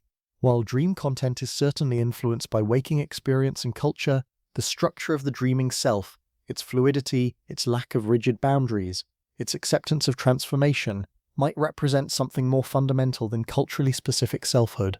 Young children, before they've fully internalized cultural models of self, have dreams remarkably similar in structure to adults, even though their waking self-concept is much less developed. This suggests the dreaming mode might be more primary, with the specific shape of waking selfhood as a later cultural acquisition. There's also the interesting case of people who've experienced both individualist and collectivist cultures, immigrants, long-term travelers, multicultural individuals. Many report that their sense of self shifts depending on which cultural context they're in. They're not pretending or code switching. They actually feel like somewhat different people, with different priorities and different ways of relating to experience. If selfhood can shift this dramatically based on cultural frame, it reinforces that the waking self is a construction maintained by particular social and conceptual environments. Remove those supports, as happens in dreams, and consciousness might default to a more fluid, less boundaried form of selfhood. Some meditation traditions explicitly teach that the culturally conditioned self is false, that you need to strip away learned concepts to discover an authentic self beneath. But dreams suggest something different. Maybe there is no fixed authentic self beneath the conditioning. Maybe consciousness is inherently shapeable, and both the culturally conditioned waking self and the fluid dreaming self are equally authentic expressions of that shapeable awareness. The question then isn't which self is real, but which forms of selfhood are available to consciousness, and what determines which form activates in any given moment. Culture shapes waking selfhood powerfully. Dreams might show what consciousness does when those cultural constraints relax, not revealing a truer self, but revealing selfhood's fundamental plasticity. There are moments, even during waking, when the boundaries of self dissolve. Athletes call it flow, being so absorbed in activity that self-consciousness disappears. The action happens without a sense of someone doing the action. Meditators call it absorption, consciousness without an object, awareness without a separate awareness. Some call it ego death, the temporary but complete dissolution of the self-structure. These aren't pathological states. They're often described as among the most meaningful, most valuable experiences people have. And they share something crucial, the ordinary waking self. That sense of being a separate, boundaried agent, observing and controlling experience, temporarily vanishes. Research on flow states shows characteristic neural patterns. The prefrontal cortex down-regulates, particularly regions associated with self-referential thinking and time perception. The default mode network, which maintains the narrative self, decreases its activity. What remains is intense present-moment engagement, without the usual self-monitoring and self-consciousness. People in flow report that action and awareness merge. There's no separation between the doer and the doing, the thinker and the thought. This isn't unconsciousness. You're vividly aware, but it's consciousness without the ordinary self-structure organizing it. Meditation can produce similar states, sometimes even more pronounced. Advanced practitioners report experiences of consciousness without an I, awareness that exists but isn't owned by anyone, experience happening without an experiencer. Brain imaging during deep meditation shows reduced activity in regions associated with self-processing, and sometimes even changes in the sense of body boundaries. Psychedelic experiences take this further. At sufficient doses, psychedelics can produce what researchers call ego dissolution, the complete temporary disappearance of the sense of being a separate self. Users report consciousness continuing, but without anyone being conscious, experience happening without a subject having the experience. Brain imaging during psychedelic states shows dramatic changes in network organization. The default mode network, which maintains the sense of self across time, shows decreased activity and decreased internal connectivity. Meanwhile, brain regions that normally don't communicate much begin showing increased connectivity, creating novel patterns of information integration. The experience is often described as consciousness recognizing its own fundamental nature as awareness itself, not as a person having awareness. The boundary between self and world dissolves. The separation between observer and observed vanishes. What remains is described as pure consciousness, undivided and unconstrained by the ordinary self-structure. These experiences are remarkably consistent across different methods of inducing them: meditation, psychedelics, extreme physical states, contemplative practice, and they suggest something important: the waking self. The sense of being a specific person separate from everything else is optional. Consciousness can function without it, perhaps even more freely without it. If the self is optional, then it's a mode consciousness can be in, not what consciousness fundamentally is. The waking self is useful. It allows navigation of social reality, planning, memory, moral responsibility, but it's not essential for consciousness to occur. Dreams represent a middle ground. The sense of self doesn't fully dissolve. You're still someone in the dream, experiencing from a particular perspective, but the boundaries are more permeable than during ordinary waking. You can shift identities. You can merge with dream figures. The separation between self and environment is less rigid. This suggests a spectrum. At one end, the tightly boundaried waking self, maintained through constant neural work by the default mode network. At the other end, complete dissolution states where self-structure vanishes entirely, and in between, various degrees of self-boundary, including the dream state, where selfhood persists but in a more fluid, less defended form. If this spectrum exists, the question shifts from which self is real to which mode of selfhood is consciousness's native state, and the answer might be none of them. Consciousness might be fundamentally mode-flexible, capable of existing with various degrees of self-structure, none more authentic than the others. The waking self isn't false, but it's also not fundamental. It's one possible configuration of consciousness, stable, useful, culturally reinforced, but optional. The dreaming self, the dissolving self, the absorbed self, all equally valid ways consciousness can organize itself. None more real than the others, just different. Before there was waking consciousness as we know it, there was something like dreaming, not in the sense of narrative dreams, but in the sense of consciousness without the organizing structures that characterize mammalian waking states. The REM-like sleep state appears earlier in evolutionary history than complex waking cognition. Researchers studying brain evolution have found that even relatively simple vertebrates, birds, reptiles, show sleep patterns with REM-like characteristics. The specific signatures, rapid eye movements, brain activation patterns similar to waking, muscle atonia, appear across species far less cognitively complex than humans. What this suggests is that the neural machinery underlying dreaming is more ancient than the machinery underlying waking self-awareness. The ability to generate internal experiences without external stimuli, to activate sensory and emotional systems from within, to create scenarios without logical constraints. All of this predates the prefrontal cortex's executive functions, the default mode network's narrative building, the metacognitive awareness that characterizes human waking consciousness. Even more striking, developing fetuses spend the majority of their time in REM sleep-like states. In the third trimester, human fetuses can be in REM up to 80% of the time. They're not conscious in the way we think of it. The cortical structures needed for experience aren't fully developed, but they're showing the neural patterns we associate with dreaming. This suggests that the dreaming state might be developmental scaffolding, the brain's original operating mode, which persists throughout life alongside the later developing waking consciousness. The fetus experiences something like pure neural activation, before the structures exist to organize that activation into coherent waking experience. As the cortex develops, as the prefrontal regions mature, the capacity for waking consciousness emerges, but it emerges on top of, not instead of, the original REM-like state. Both remain functional throughout life, cycling regularly, neither fully replacing the other. From this perspective, asking which consciousness is more real becomes asking which is more fundamental. And evolutionarily, developmentally, the answer seems to be that dreaming-like consciousness came first. Waking consciousness is the later adaptation. The adaptation for what? The standard answer is navigation. Waking consciousness evolved to handle the demands of moving through physical space, responding to immediate threats, planning actions in a causally coherent world. These tasks require the kind of logical consistency, temporal continuity, and executive control that characterize waking consciousness. Dreaming consciousness doesn't need these features because it's not navigating external reality. It can explore possibilities without practical constraints, process emotions without immediate consequences, generate scenarios without physical plausibility.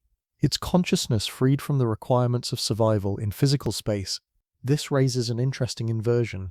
We tend to think of dreaming as a primitive state that waking consciousness evolved beyond, but perhaps waking consciousness is the specialized adaptation, the constrained, practically focused version consciousness takes when it needs to solve specific survival problems. Dreaming might represent consciousness in a more general, less constrained form. What consciousness does when it doesn't have to navigate reality, when it can simply be awareness generating and experiencing content without external demands. Some researchers speculate that REM sleep might play a role in ongoing brain development, even in adults, maintaining neural plasticity, consolidating learning, integrating new experiences into existing knowledge structures. The brain might need regular return to the dreaming state to maintain flexibility, to prevent the waking mode from becoming too rigid. If that's true, then we're not moving from a primitive dream state toward a more advanced waking state. We're oscillating between two modes, both necessary, neither fully sufficient on its own. Waking consciousness handles practical navigation. Dreaming consciousness maintains the underlying flexibility that makes adaptation possible. The question of which is more real becomes less meaningful. Their different modes evolved for different purposes, both essential, both genuine expressions of what consciousness can do. But if we ask which is more fundamental, which represents consciousness in its more original, less specialized form, evolutionary history suggests dreaming has priority. Waking consciousness is what consciousness became when it needed to solve the specific problem of navigating physical reality. Dreaming might be closer to what consciousness is when freed from that specific constraint. Every night, you undergo a kind of controlled dissolution. The person you were during the day, with its accumulated stress, its hardened opinions, its habitual patterns, gradually releases as you move through sleep stages. By morning, you wake as someone slightly different, not radically transformed, but not identical either, subtly renewed. This isn't metaphorical. Neuroscience shows that sleep, particularly REM sleep, actively reorganizes memory and emotional associations. Experiences from the day are reconsolidated, literally taken apart and put back together, sometimes with different emotional weight, sometimes with different connections to other memories. This process is called memory reconsolidation, and it's not just storage, it's active revision. The brain doesn't file experiences away unchanged. It integrates them, connects them to existing knowledge, sometimes strengthens them, sometimes weakens them, occasionally transforms their meaning entirely. During this process, the default mode network, that system maintaining narrative continuity and stable self-concept, goes offline. The brain is reorganizing experience without the constraint of maintaining consistency with the existing self-narrative. It can make changes that wouldn't be allowed if the waking self were monitoring the process. This creates space for genuine change. People process grief during sleep, gradually adjusting to loss. They integrate traumatic experiences, slowly reducing emotional charge. They consolidate new learning, connecting it to older knowledge in ways that weren't obvious during waking, but they also shift their sense of who they are. Personality isn't perfectly stable. It drifts gradually over time, and some of that drift might happen during sleep, when the self-maintenance system is offline and restructuring can occur more freely. There's research showing that sleep can change attitudes and preferences. People who sleep on a problem sometimes wake with different opinions than they held the night before, not because they consciously reconsidered, but because sleep reorganized the emotional and cognitive associations underlying their preferences. This nightly reset might be necessary for psychological flexibility. If the waking self maintained perfect continuity, never allowing reorganization, it would gradually become rigid, unable to adapt to new information or changing circumstances. The regular dissolution during sleep prevents this calcification. Dreams might be byproducts or active participants in this process. Many dreams seem to be working through emotional experiences from waking life, running variations on challenging scenarios, exploring different responses. This isn't just replay, it's active processing, trying different configurations, sometimes reaching new insights that carry over into waking consciousness. There's also evidence that REM sleep preferentially processes emotional memories while leaving neutral memories less affected. The brain seems to use the dreaming state to integrate emotionally significant experiences, sometimes reducing their emotional intensity, which can be therapeutic, and sometimes revealing their deeper implications. This means the person who goes to sleep and the person who wakes are connected by continuous biology, but not by unbroken psychological continuity. The night involves genuine transformation. The self-structure dissolves and reforms. Slightly different. Some meditation traditions teach that sleep offers a natural death and rebirth cycle every day, the old self dying as consciousness withdraws, a renewed self being born as consciousness returns. While this uses symbolic language, it captures something real about the process. You're not the same person after sleep. The continuity is looser than it feels. This has implications for understanding which self is more real. If the waking self requires nightly deconstruction to remain flexible, if it can't maintain perfect stability even across sleep, then it's more fluid and constructed than it appears during any single waking period. The dreaming state might be where actual change happens, where the brain is free to reorganize without defending the existing self-concept, where new configurations can be tried, where the person you're becoming is actively being assembled. Morning doesn't just resume the self that went to sleep. It constructs a new iteration, informed by what sleep processing has done, slightly different in ways you mostly don't notice. Because the changes are subtle and the waking narrative smooths them into continuity, the daily oscillation isn't just rest and activity. It's dissolution and reformation, flexibility and structure, change and continuity, both necessary, neither fully capturing what consciousness is across the entire cycle. Waking consciousness is always mediated. You're conscious of something, objects, sounds, physical sensations, other people. Even your thoughts are about something, plans, memories, concepts. Consciousness in the waking state rarely encounters itself directly. It's always directed outward, even when turned inward. Dreams operate differently. Yes, there's content, imagery, narrative, characters, but that content isn't mediated by external reality. There's no chain from object to photon to retina to neural processing.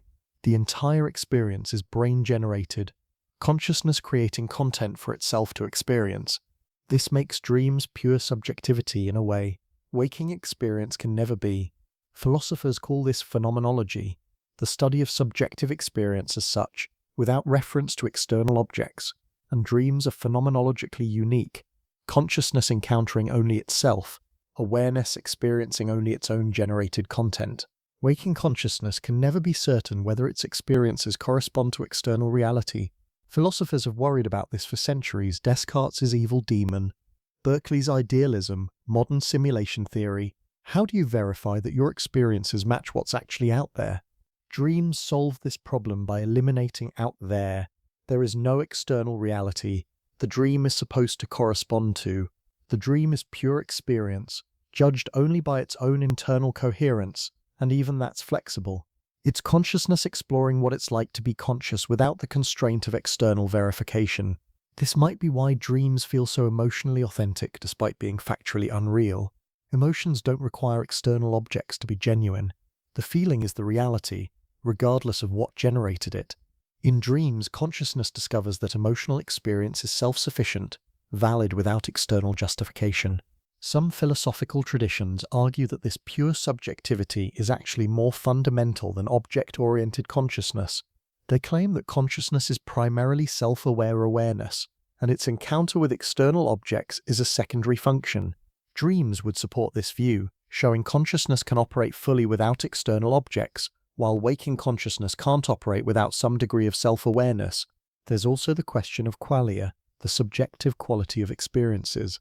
What it's like to see red, to taste coffee, to feel pain. Science can describe neural processes, but it struggles to explain why neural processes feel like anything at all. This is called the hard problem of consciousness. Dreams intensify this problem. If you can experience redness, taste, pain without any corresponding external stimuli, then qualia can't be explained just by the brain's interaction with external objects. The brain generates qualia internally, which means subjective experience is somehow intrinsic to neural organization, not merely a byproduct of perception. Waking consciousness might obscure this by always attaching experiences to external causes. You see red because there's a red object. You taste coffee because coffee is present. The external world seems to explain the experience. Dreams reveal that the experiences are self-generated. The brain produces redness, taste, pain from within its own activity. External objects might trigger this production in waking life, but they don't create it. The creation happens inside consciousness itself. This means consciousness is fundamentally generative, not merely receptive. It doesn't just receive information from the world, it creates experiential qualities in response to or independent of that information. The waking state's constant reference to external objects might hide this generative nature. Dreams expose it. Some meditation practices aim to experience consciousness directly, without objects. They call it pure awareness, consciousness without content, the witness without anything being witnessed. And meditators report that this state feels more fundamental than object-oriented consciousness, like consciousness recognizing its own nature directly. Dreams don't quite achieve this. There's still content, still imagery and narrative, but they move in that direction by removing external objects as the content source. The content is entirely consciousness's own creation, which allows consciousness to encounter itself more directly than waking experience typically permits. If consciousness of fundamental nature is self-aware subjectivity, and external object orientation is a functional addition for navigating physical reality, then dreams might be closer to consciousness's core nature, not distorted waking consciousness, but consciousness in a more essential mode, experiencing itself, creating for itself, encountering its own generative nature without external mediation. This doesn't make dreams more real in the practical sense, but it might make them more revealing of what consciousness actually is when stripped of the practical need to track external reality. There's a theory in evolutionary psychology that dreams serve as threat simulation. The brain practices responding to dangers in a safe environment where mistakes have no physical consequences. Nightmares about being chased, attacked, or endangered would, in this view, be training simulations for real threats. Research supports this to a degree. Dreams frequently involve threatening scenarios, and the brain activates the same response systems it would activate facing real threats: elevated amygdala activity, stress hormone release, fight or flight preparation. The body is paralyzed, but the neural response is genuine. But threat simulation doesn't explain all dreams, and it might be a specific instance of a broader principle: dreams as rehearsal for waking consciousness. Not just practicing responses to danger, but practicing being conscious at all, maintaining the skills and patterns that waking life requires. Consider social cognition. Dreams frequently involve social interactions, conversations, conflicts, collaborations. During these dream encounters, the brain activates theory of mind networks, emotional regulation systems, social decision-making processes. It's running social scenarios without the constraints and consequences of real social interaction. This might serve to maintain social cognitive skills during the third of life spent without actual social contact. The brain needs to keep these systems functional, exercised, ready for waking use. Dreams provide that exercise. The same might apply to other cognitive domains. Spatial navigation dreams keep spatial processing systems active. Language dreams maintain linguistic networks. Emotional dreams exercise emotion regulation circuits. The brain is running maintenance routines, keeping all its systems operational during a period when external reality isn't demanding their use.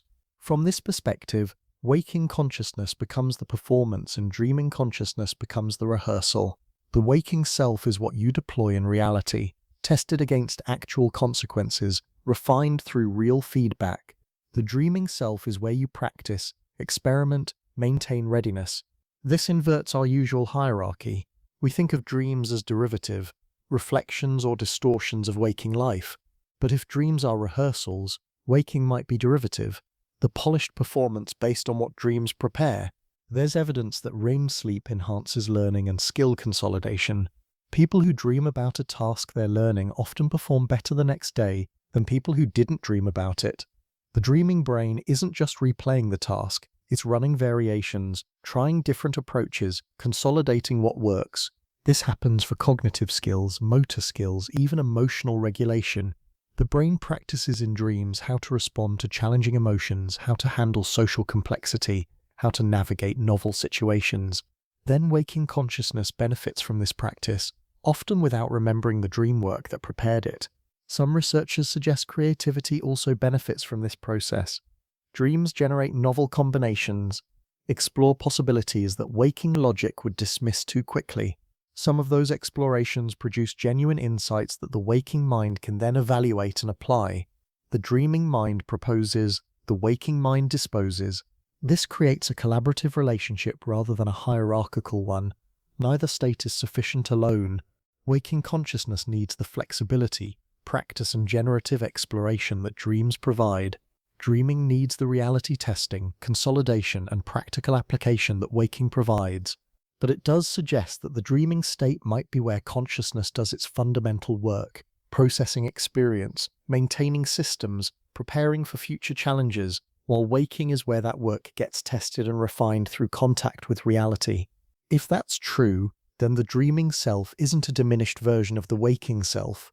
It's where the waking self is actively constructed, prepared, maintained. The person who wakes each morning has been shaped by the dreaming that preceded it, often in ways the waking consciousness never knows. The rehearsal isn't separate from the performance. The rehearsal makes the performance possible, and if consciousness requires both modes to function optimally, then asking which is more real becomes asking which part of a cycle is more essential, the preparation or the execution. Both are necessary. Neither exists meaningfully without the other. There's something paradoxical about REM sleep. The brain is intensely active, burning almost as much energy as during waking, yet we're unconscious of external reality and the body is paralyzed. Why would the brain expend so much energy on a state that doesn't directly serve survival or reproduction? The answer might lie in what researchers call memory integration, the process of taking scattered experiences, extracting their meaning, and weaving them into existing knowledge structures. This isn't simple storage, it's transformation of raw data into wisdom. During waking, you accumulate experiences. Some are emotionally significant, some mundane. Some relate to things you already understand. Some contradict existing beliefs. Some are clear, some confusing. All of this sits in temporary storage, unprocessed, unintegrated. REM sleep appears to be when the brain does integration work. It reactivates memories from the day, not chronologically, but thematically. It finds connections between today's experience and older memories, linking new information to existing frameworks. It identifies patterns, extracts general principles from specific instances, sometimes even revises older memories to accommodate new understanding. This process can produce insights that weren't obvious during waking.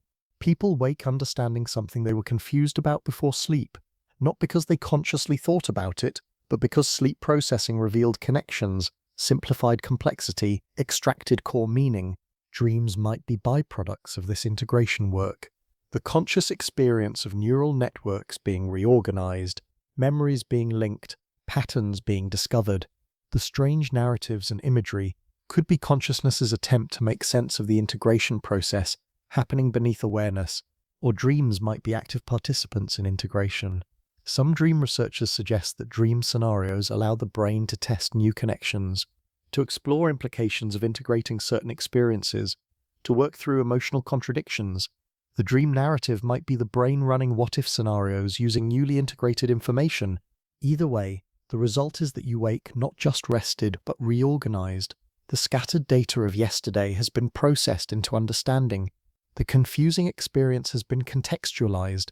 The emotional overwhelm has been integrated into your ongoing emotional narrative. This integration function might be crucial for maintaining coherent selfhood across time. Without it, you'd accumulate experiences that never get incorporated into your sense of who you are and what you understand. You'd fragment rather than grow. Each day would leave you more scattered rather than more integrated. Sleep provides the processing time when the system can reorganize without new input, can find order in the accumulated experiences, can discover what it all means relative to everything you already know. Waking consciousness generates the data. Dreaming consciousness processes it into wisdom. There's research showing that complex problem-solving sometimes requires sleep, not just rest, but specifically REM sleep. Problems that seemed intractable before sleep become solvable after it. The brain has reorganized the problem representation, found new approaches, made connections that weren't available to waking consciousness. This suggests the dreaming brain might actually be smarter than the waking brain in certain ways. Better at integration, better at finding distant connections, better at extracting meaning from complexity.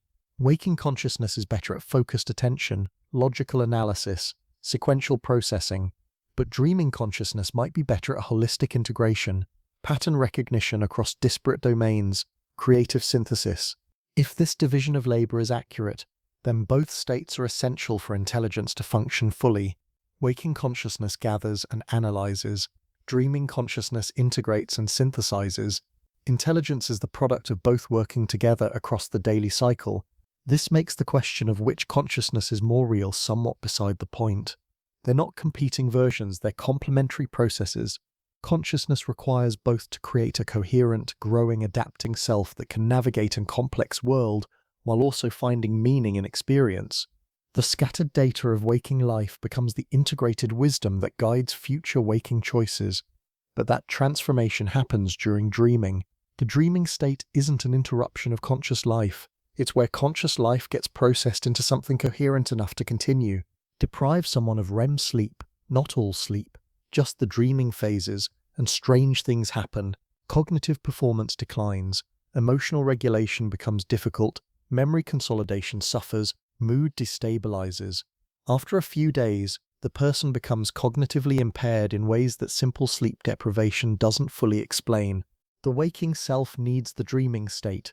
Without it, waking consciousness begins to malfunction, not just from fatigue, but from lack of the processing, integration, and maintenance that dreams provide.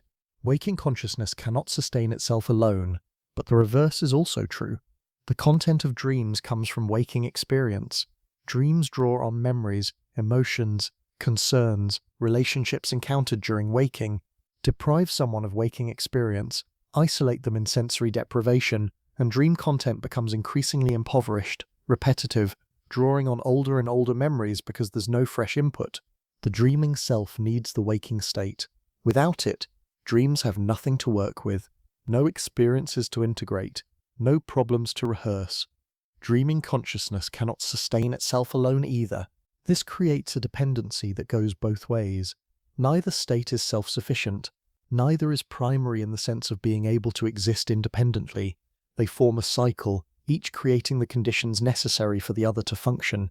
Waking consciousness generates experiences that need processing. That processing happens during REM sleep. The results of that processing, integrated memories, regulated emotions, consolidated learning, then support better waking function, which generates new experiences requiring processing. The cycle continues. Some researchers describe this as a complementary processing system. Waking consciousness operates in one mode: focused attention, logical sequence, reality testing. Dreaming consciousness operates in another mode: broad association, emotional processing, pattern recognition. Neither mode can accomplish what the other does. Both are necessary for complete cognitive function. This is different from saying one is real and the other is an illusion, or one is fundamental and the other is derivative. Is saying they're mutually dependent aspects of a single larger system. Consciousness includes both modes, requiring their alternation to function properly. There's a metabolic dimension to this as well. The brain uses enormous energy. Waking consciousness, with its focused attention and active reality navigation, is metabolically expensive. The brain can't maintain that intensity continuously. It needs the different kind of activity that sleep provides. Still active, still processing, but in a way that allows certain waking systems to rest while others do different work. The cycle of waking and sleeping might not be consciousness switching between real and unreal states. It might be consciousness shifting between necessary complementary modes, each essential, each preparing for the other, neither sufficient alone. This interdependence suggests we've been asking the wrong question. Not which state is more real, but why does consciousness require both? What about the structure of consciousness demands this alternation? Why can't one mode do everything? The answer might be that consciousness faces genuinely different challenges. It needs to navigate external reality accurately, which requires focused attention, logical consistency, reality testing, waking mode. But it also needs to process experience, maintain flexibility, integrate new information into existing knowledge, dreaming mode. These requirements pull in different directions. You can't simultaneously focus narrowly and associate broadly. You can't simultaneously reality test and freely explore. So consciousness solves this by alternating. Spend part of the cycle in one mode, part in the other. Let each do what it does best. Use their alternation to create something neither could achieve alone, a self that's both grounded in reality and able to adapt, both focused and flexible, both practical and creative. The interdependence isn't a weakness. It's the design. Consciousness is fundamentally a cyclical process, not a single state. The waking self and the dreaming self aren't competing. They're collaborating across time to create something more capable than either would be alone. There are states that don't fit neatly into waking or dreaming, liminal experiences that blend properties of both, revealing that the boundary isn't as sharp as it seems. Hypnagogia is the transition into sleep. You're still somewhat conscious, but thought becomes looser, more imagistic. You might see faces or patterns behind your closed eyes, hear voices or music that isn't there. Ideas drift and transform without logical progression. It's not quite dreaming. You can still pull yourself back to full waking if needed, but it's not ordinary waking consciousness either. Hypnopompia is the reverse. The transition from sleep to waking. You're becoming aware of being in bed, of physical reality, but dream elements persist. You might see dream imagery overlaid on the room, feel confused about which memories are real, experience a strange hybrid where both states are present simultaneously. Sleep paralysis is more dramatic. You're conscious, aware of your physical surroundings, but your body remains in the paralysis that accompanies REM sleep. You can't move. Sometimes dream imagery bleeds into waking perception, seeing figures in the room, feeling presences, experiencing what feels like genuine hallucination while simultaneously knowing you're in bed. These hybrid states shouldn't be possible if waking and dreaming are truly distinct modes, but they occur regularly, revealing that consciousness exists on a spectrum rather than in discrete categories. The properties we associate with waking, reality testing, meta-awareness, logical thought, can be present in varying degrees simultaneously with properties we associate with dreaming, vivid imagery, loose associations, acceptance of impossibilities. Lucid dreaming is perhaps the most studied hybrid. You're in REM sleep, dreaming, but you've activated the prefrontal regions associated with metacognition. You know you're dreaming. You can sometimes control dream content deliberately.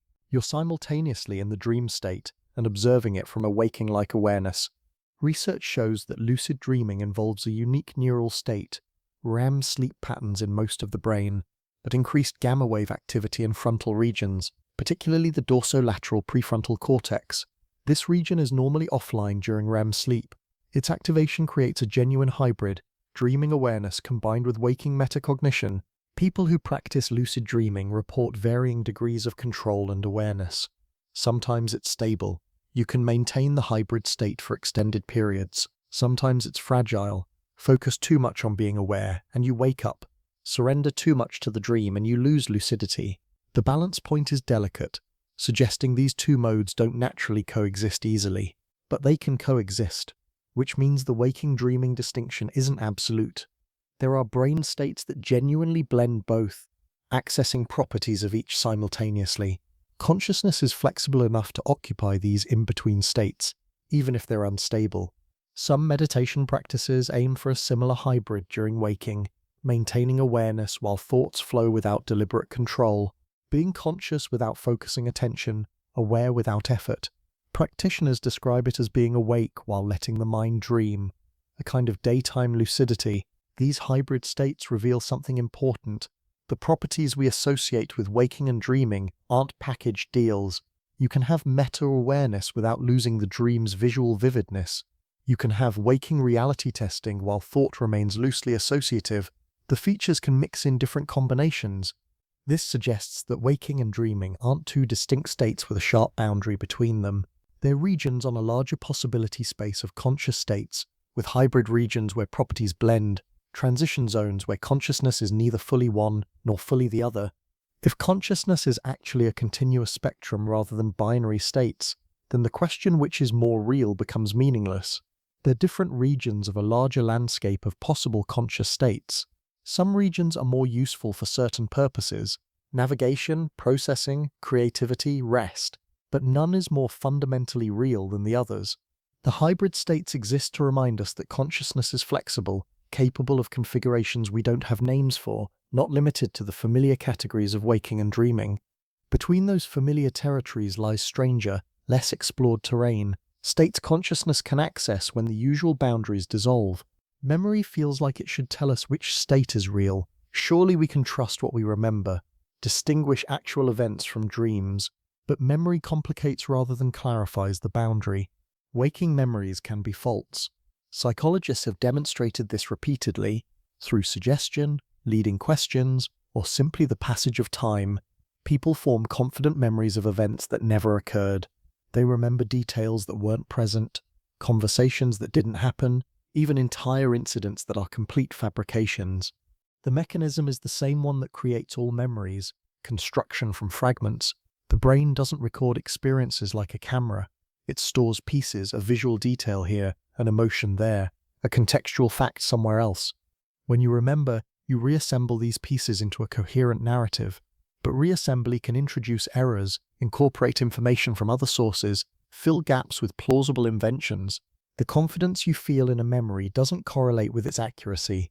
False memories feel just as real as true ones, sometimes more real, because they've been reconstructed more often, reinforced through retelling. There's no internal signal distinguishing genuine memory from false construction. Dream memories have the opposite problem. They're often doubted even when they're genuine. You did have the experience. Your brain was active. Consciousness was present. Emotions were real. But because the content doesn't match external reality, because the narrative violates physics and logic, the memory feels questionable even when it accurately reflects what was experienced. This creates a strange inversion. Waking memories can be false while feeling certain. Dream memories can be accurate, as records of subjective experience while feeling doubtful. The reliability we associate with memory doesn't map neatly onto the waking-dreaming divide. There's also the phenomenon of source confusion. You remember something but can't quite recall whether it happened in waking life or in a dream. The memory exists, has emotional weight, feels significant, but its origin is ambiguous. Did you actually have that conversation or dream it? Did that insight occur during focused thinking or during a dream? For particularly vivid dreams or particularly dreamlike waking experiences, this confusion can persist even after investigation. The memory doesn't come with reliable metadata indicating its source. You have to infer the source from content. If it violates physics, probably a dream. If it matches what others remember, probably waking. But these are educated guesses, not certain knowledge. Research on memory reconsolidation during sleep adds another layer. Sleep doesn't just store memories, it can alter them, strengthening some aspects while weakening others, even incorporating new information that wasn't part of the original experience. The memory you have of an event can be different after sleeping on it, modified in ways you're not aware of. This means waking memories are less stable than they feel. They're not fixed records, but living documents, subject to revision every time you sleep, every time you recall them, every time new information becomes available. The past you remember is partly constructed in the present. Dream memories suffer from the opposite issue. Not too much stability, but too little. They fade rapidly, often dissolving even as you try to hold them. But this might not be because they're less real. It might be because the waking memory system wasn't designed to store them, can't accommodate their non-linear temporal structure and logic-violating content. Some researchers suggest dreams are stored but not accessible to waking recall, filed in a format the waking system can't read. Evidence for this comes from people who, under hypnosis or in certain altered states, can recall dreams they had no waking memory of. The information was stored somewhere. It just wasn't available to ordinary waking consciousness. If that's true, then you've had far more dream experiences than you remember. The waking self doesn't have access to the full record of dreaming life. There's an entire experiential history that exists but remains hidden because the filing systems aren't compatible. This undermines memory as a way to determine which state is more real. Memory isn't a neutral record. It's a constructed narrative that can be false in waking, accurate but inaccessible in dreaming, and altered by sleep regardless of source.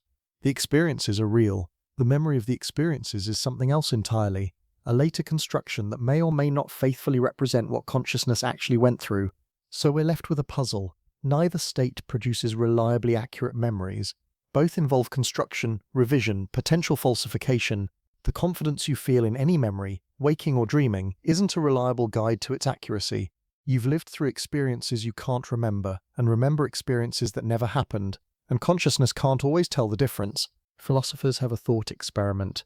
Imagine you're a brain in a vat, stimulated by a computer to experience a complete simulated reality. Everything you think you're perceiving, other people, the physical world, your own body, is actually electrical signals creating the illusion of experience. How would you know? The answer is troubling. You couldn't. Any evidence you examined would itself be part of the simulation.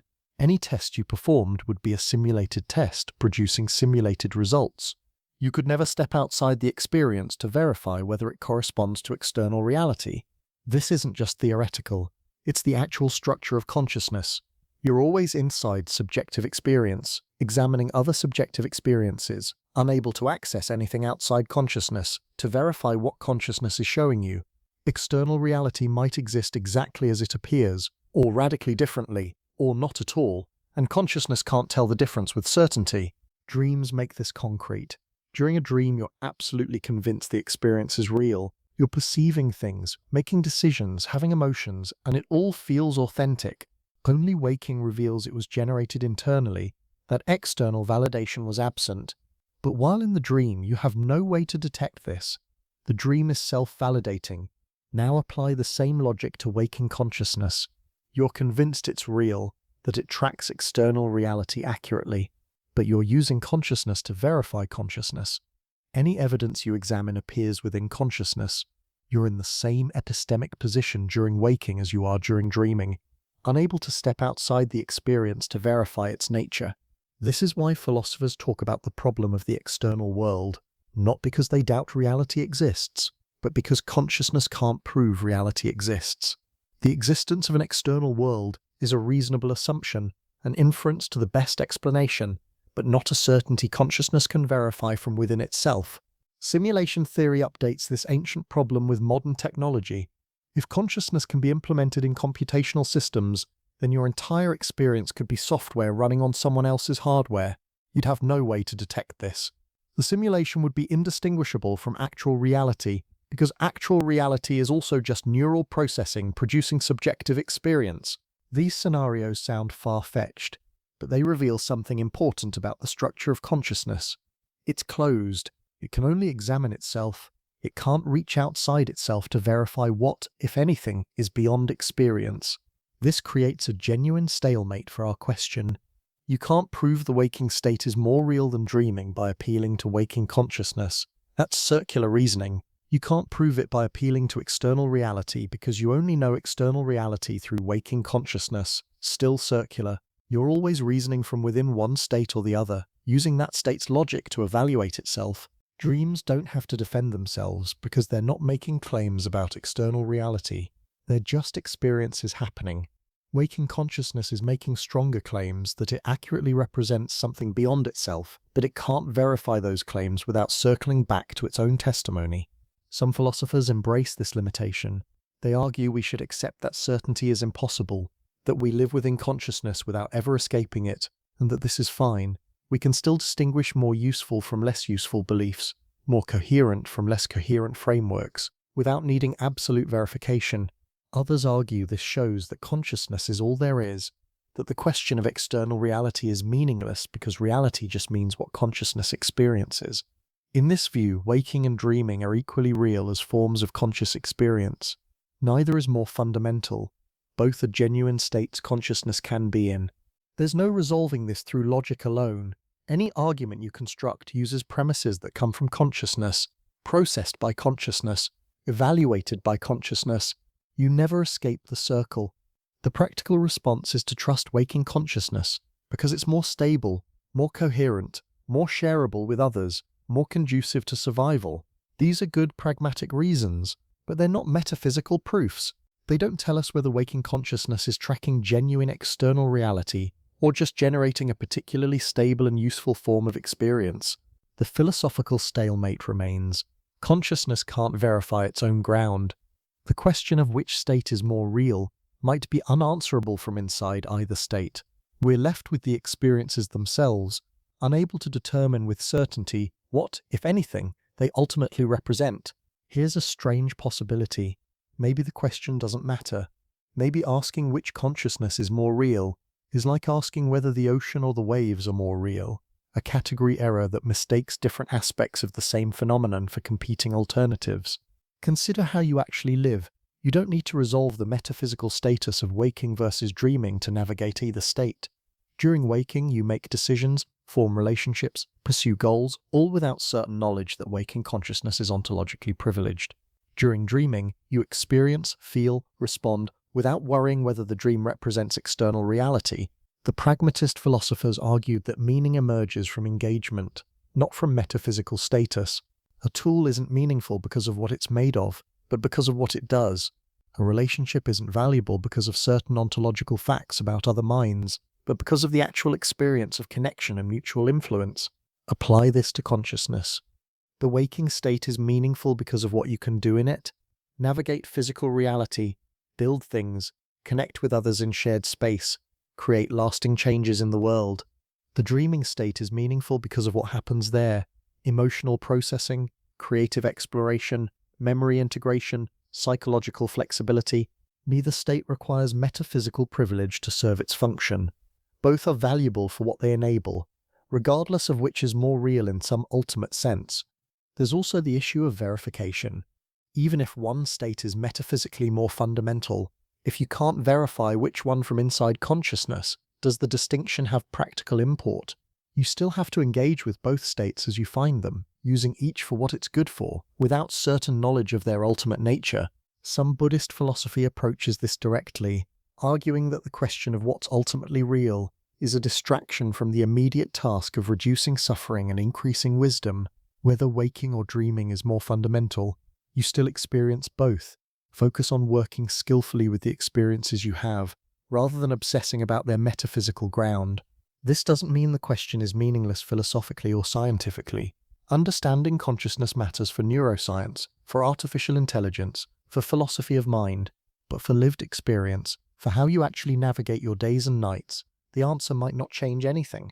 You'll still spend roughly a third of your life in each state. You'll still benefit from what dreaming does, processing, integration, flexibility. You'll still need what waking does, navigation, planning, social connection.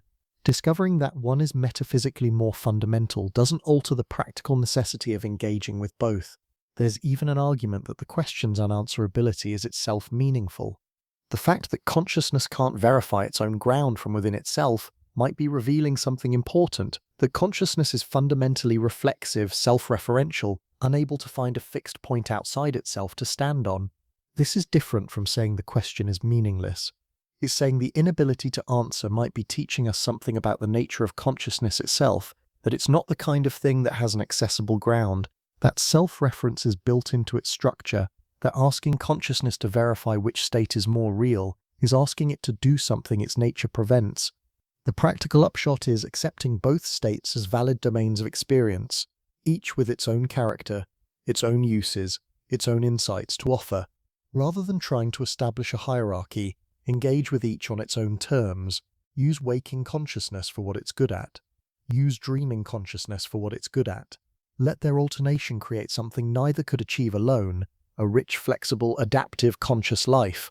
The metaphysical question can remain open. The practical necessity is to live within both states skillfully, recognizing that your conscious life includes both. that both contribute to who you are and what you understand. The answer to which is more real might ultimately be both, neither, or the question is malformed, and that's fine. You can still live well, still grow, still find meaning without resolving it. You hold dual citizenship in two territories of consciousness. Neither is foreign. You've been traveling between them since before birth. Neither is home in the sense of being more authentic or more yours. Both are home. Both are you. The waking territory is where you build continuity. Here, you maintain the narrative of who you are across time, make plans that extend into the future, form relationships that persist beyond individual encounters. This territory has rules, causality, logic, physical constraints that you navigate carefully because consequences carry forward. Actions have weight here. Choices accumulate into a life story. The dreaming territory operates differently. Here, identity is fluid. Time is elastic. Possibility expands beyond physical constraint. You don't build continuity. You explore variation. The self can fragment, merge, transform. What happens here mostly doesn't carry forward into waking consequence, which creates freedom to explore emotionally and imaginatively without permanent commitment. Both territories offer gifts the other can't. Waking provides stability, the ability to create lasting change, connection with others through shared physical reality, the satisfaction of sustained effort producing tangible results. Dreaming provides spontaneity, access to the unconscious, emotional release and processing, creative exploration unconstrained by practical limits. Neither set of gifts is superior. They're different, complementary, both necessary for a complete conscious life. Waking without dreaming becomes rigid, disconnected from emotional depth, unable to integrate experience into wisdom. Dreaming without waking lacks grounding, can't translate insight into action, has no lasting consequence. You need both, not one as primary and the other as supplement, but both as equal partners in creating conscious experience across time. The you that wakes is genuine, the you that dreams is genuine. They're not the same, they operate under different constraints, with different capacities, but both are authentic expressions of consciousness. Some days the waking territory feels more real, when you're engaged in meaningful work, when relationships deepen through shared experience, when effort produces visible results. Other nights the dreaming territory feels more real, when a dream emotion surpasses any waking feeling, when insight arrives that waking thought couldn't reach, when the boundaries of self dissolve into something larger. Both feelings are valid.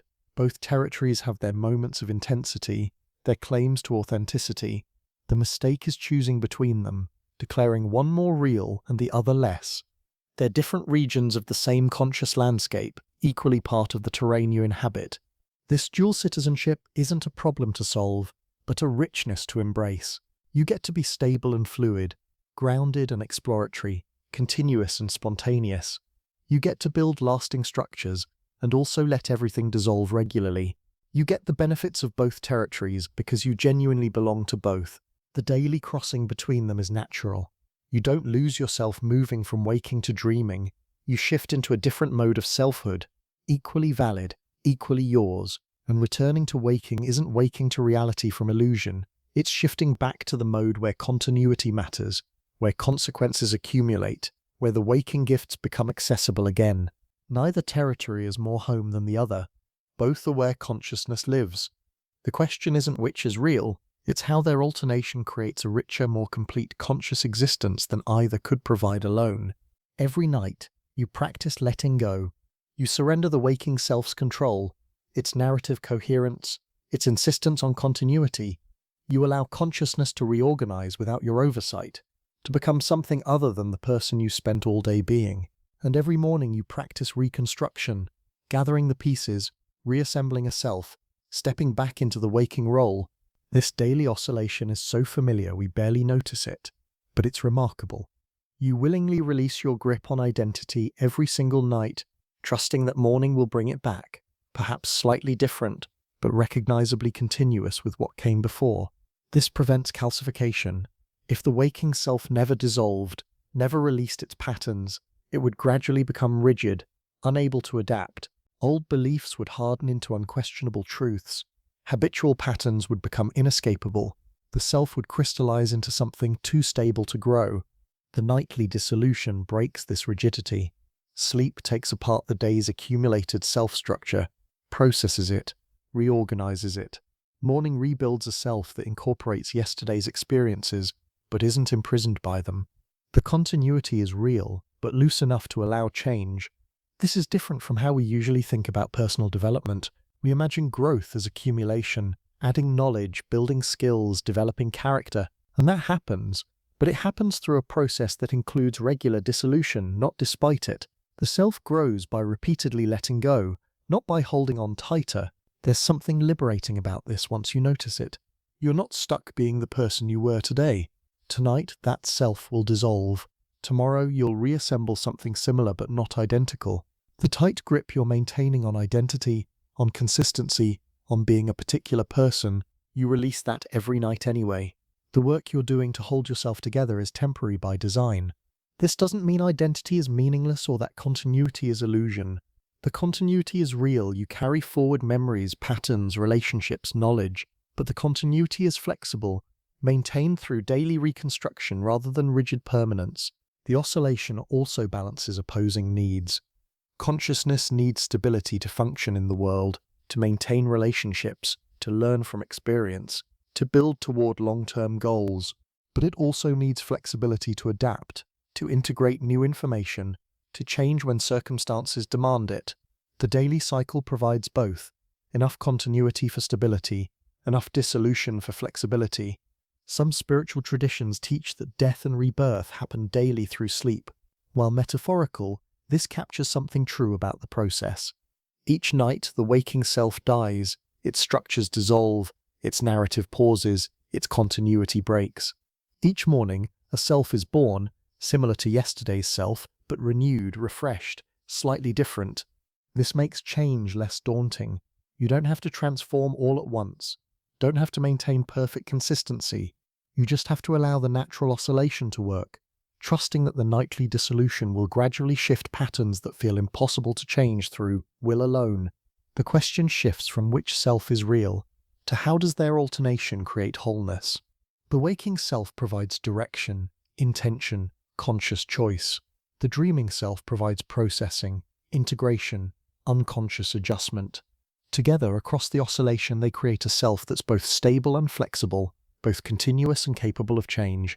You're not divided between real and unreal modes. You're oscillating between necessary complementary modes, each essential, neither sufficient alone. The wholeness isn't in either state.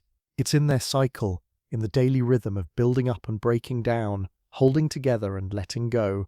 This rhythm is consciousness' natural state, not waking or dreaming, but the oscillation between them, not the person you are at any moment, but the process of becoming slightly different people across days, while maintaining enough continuity to recognize yourself. The daily oscillation isn't something that happens to consciousness, it's how consciousness works. Here's what we don't know: why anything feels like anything at all, why neural processing produces subjective experience, why there's something it's like to be conscious rather than just complex information processing happening in darkness. This is called the hard problem of consciousness, and it remains unsolved. We can map neural correlates, identify which brain regions activate during different experiences, even predict some aspects of conscious content from brain activity, but we can't explain why those neural processes feel like anything. The explanatory gap remains. Neither waking nor dreaming help solve this. Both are forms of consciousness. Both involve the mystery of subjective experience. Whether you're conscious while navigating external reality, or conscious while your brain generates its own content, the fundamental puzzle is the same. Why is there experience at all? This shared mystery might be telling us something. If both states are equally mysterious at their core, equally inexplicable in terms of why they feel like anything, then maybe the question of which is more real is asking for a distinction where none exists. Both are manifestations of whatever consciousness is, that strange property of matter organizing itself into subjective experience. Some find this unsatisfying. We want answers, want to ground consciousness in something solid, want to resolve the ambiguity. But perhaps uncertainty isn't a failure of understanding. Perhaps it's intrinsic to the subject matter. Consciousness can't fully grasp itself because it's always using itself to do the grasping. The tool and the object of investigation are the same thing. This limitation might be liberating rather than frustrating. It means you don't have to resolve the metaphysical status of consciousness to engage with it. You don't need to know why consciousness exists to experience it fully, to explore its range, to use it creatively. The mystery also creates space for wonder. If consciousness were fully explained, reduced to mechanisms we completely understood, something would be lost. The direct experience of being aware would remain. That can't be taken away, but the sense of encountering something genuinely mysterious, genuinely beyond complete explanation, might diminish. There's a tradition in philosophy called Mysterianism, the view that some problems might be permanently beyond human comprehension, not because we lack sufficient data or clever enough theories, but because the structure of our consciousness might not be capable of fully grasping its own nature. Just as a simpler organism can't understand consciousness at all, perhaps we can't understand consciousness completely. This isn't defeatism, it's recognition that complete self-transparency might be impossible for consciousness. We can learn more, understand better, map more precisely, but the ultimate nature of why there's something it's like to be us, that might remain mysterious not because we haven't looked carefully enough, but because looking is done with the very thing we're trying to understand. The question of which consciousness is more real, waking or dreaming, might be embedded in this larger mystery. We're using consciousness to evaluate consciousness, unable to step outside for an objective perspective.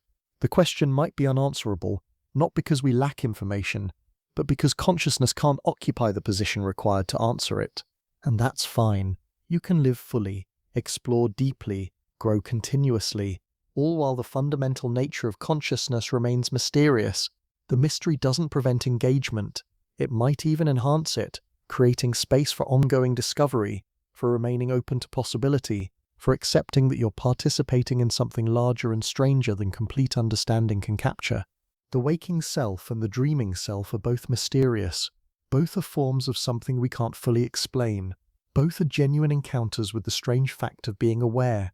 Rather than resolving which is more real, perhaps we can simply appreciate that we get to experience both, that consciousness is rich enough to include multiple modes, mysterious enough to remain endlessly interesting. The mystery is preserved not because we've failed to solve it, but because some mysteries might be permanent features of the landscape, landmarks showing us where our understanding naturally reaches its limits. Tonight, when you close your eyes, you'll cross the boundary again. The waking self will gradually release its structures. Its narrative will slow and fragment. The continuous person you've been all day will begin to dissolve.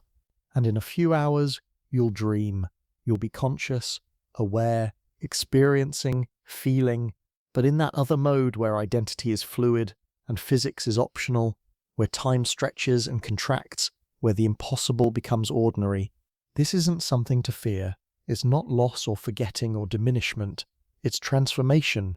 Consciousness shifting into its other form, doing its other work, accessing its other possibilities. The person you'll be while dreaming isn't less than the person you are now. Different, yes, operating under different constraints, with different capacities, but equally real, equally valid, equally you, just you in your other territory, your other mode, your other home. And when you wake, you won't be returning from absence. You'll be shifting back, bringing with you the processing that happened during sleep, the integration, the subtle changes that overnight work has produced. You'll reassemble the waking self, but it will incorporate what dreaming accomplished. The cycle is whole. Neither state is complete without the other. Neither is primary. Both are necessary aspects of being conscious across time. So as you move towards sleep tonight, you can let go without losing yourself. The letting go is part of the process, not a departure from it. The dissolution allows the reconstruction. The surrender enables the return. Think of consciousness as both wave and ocean.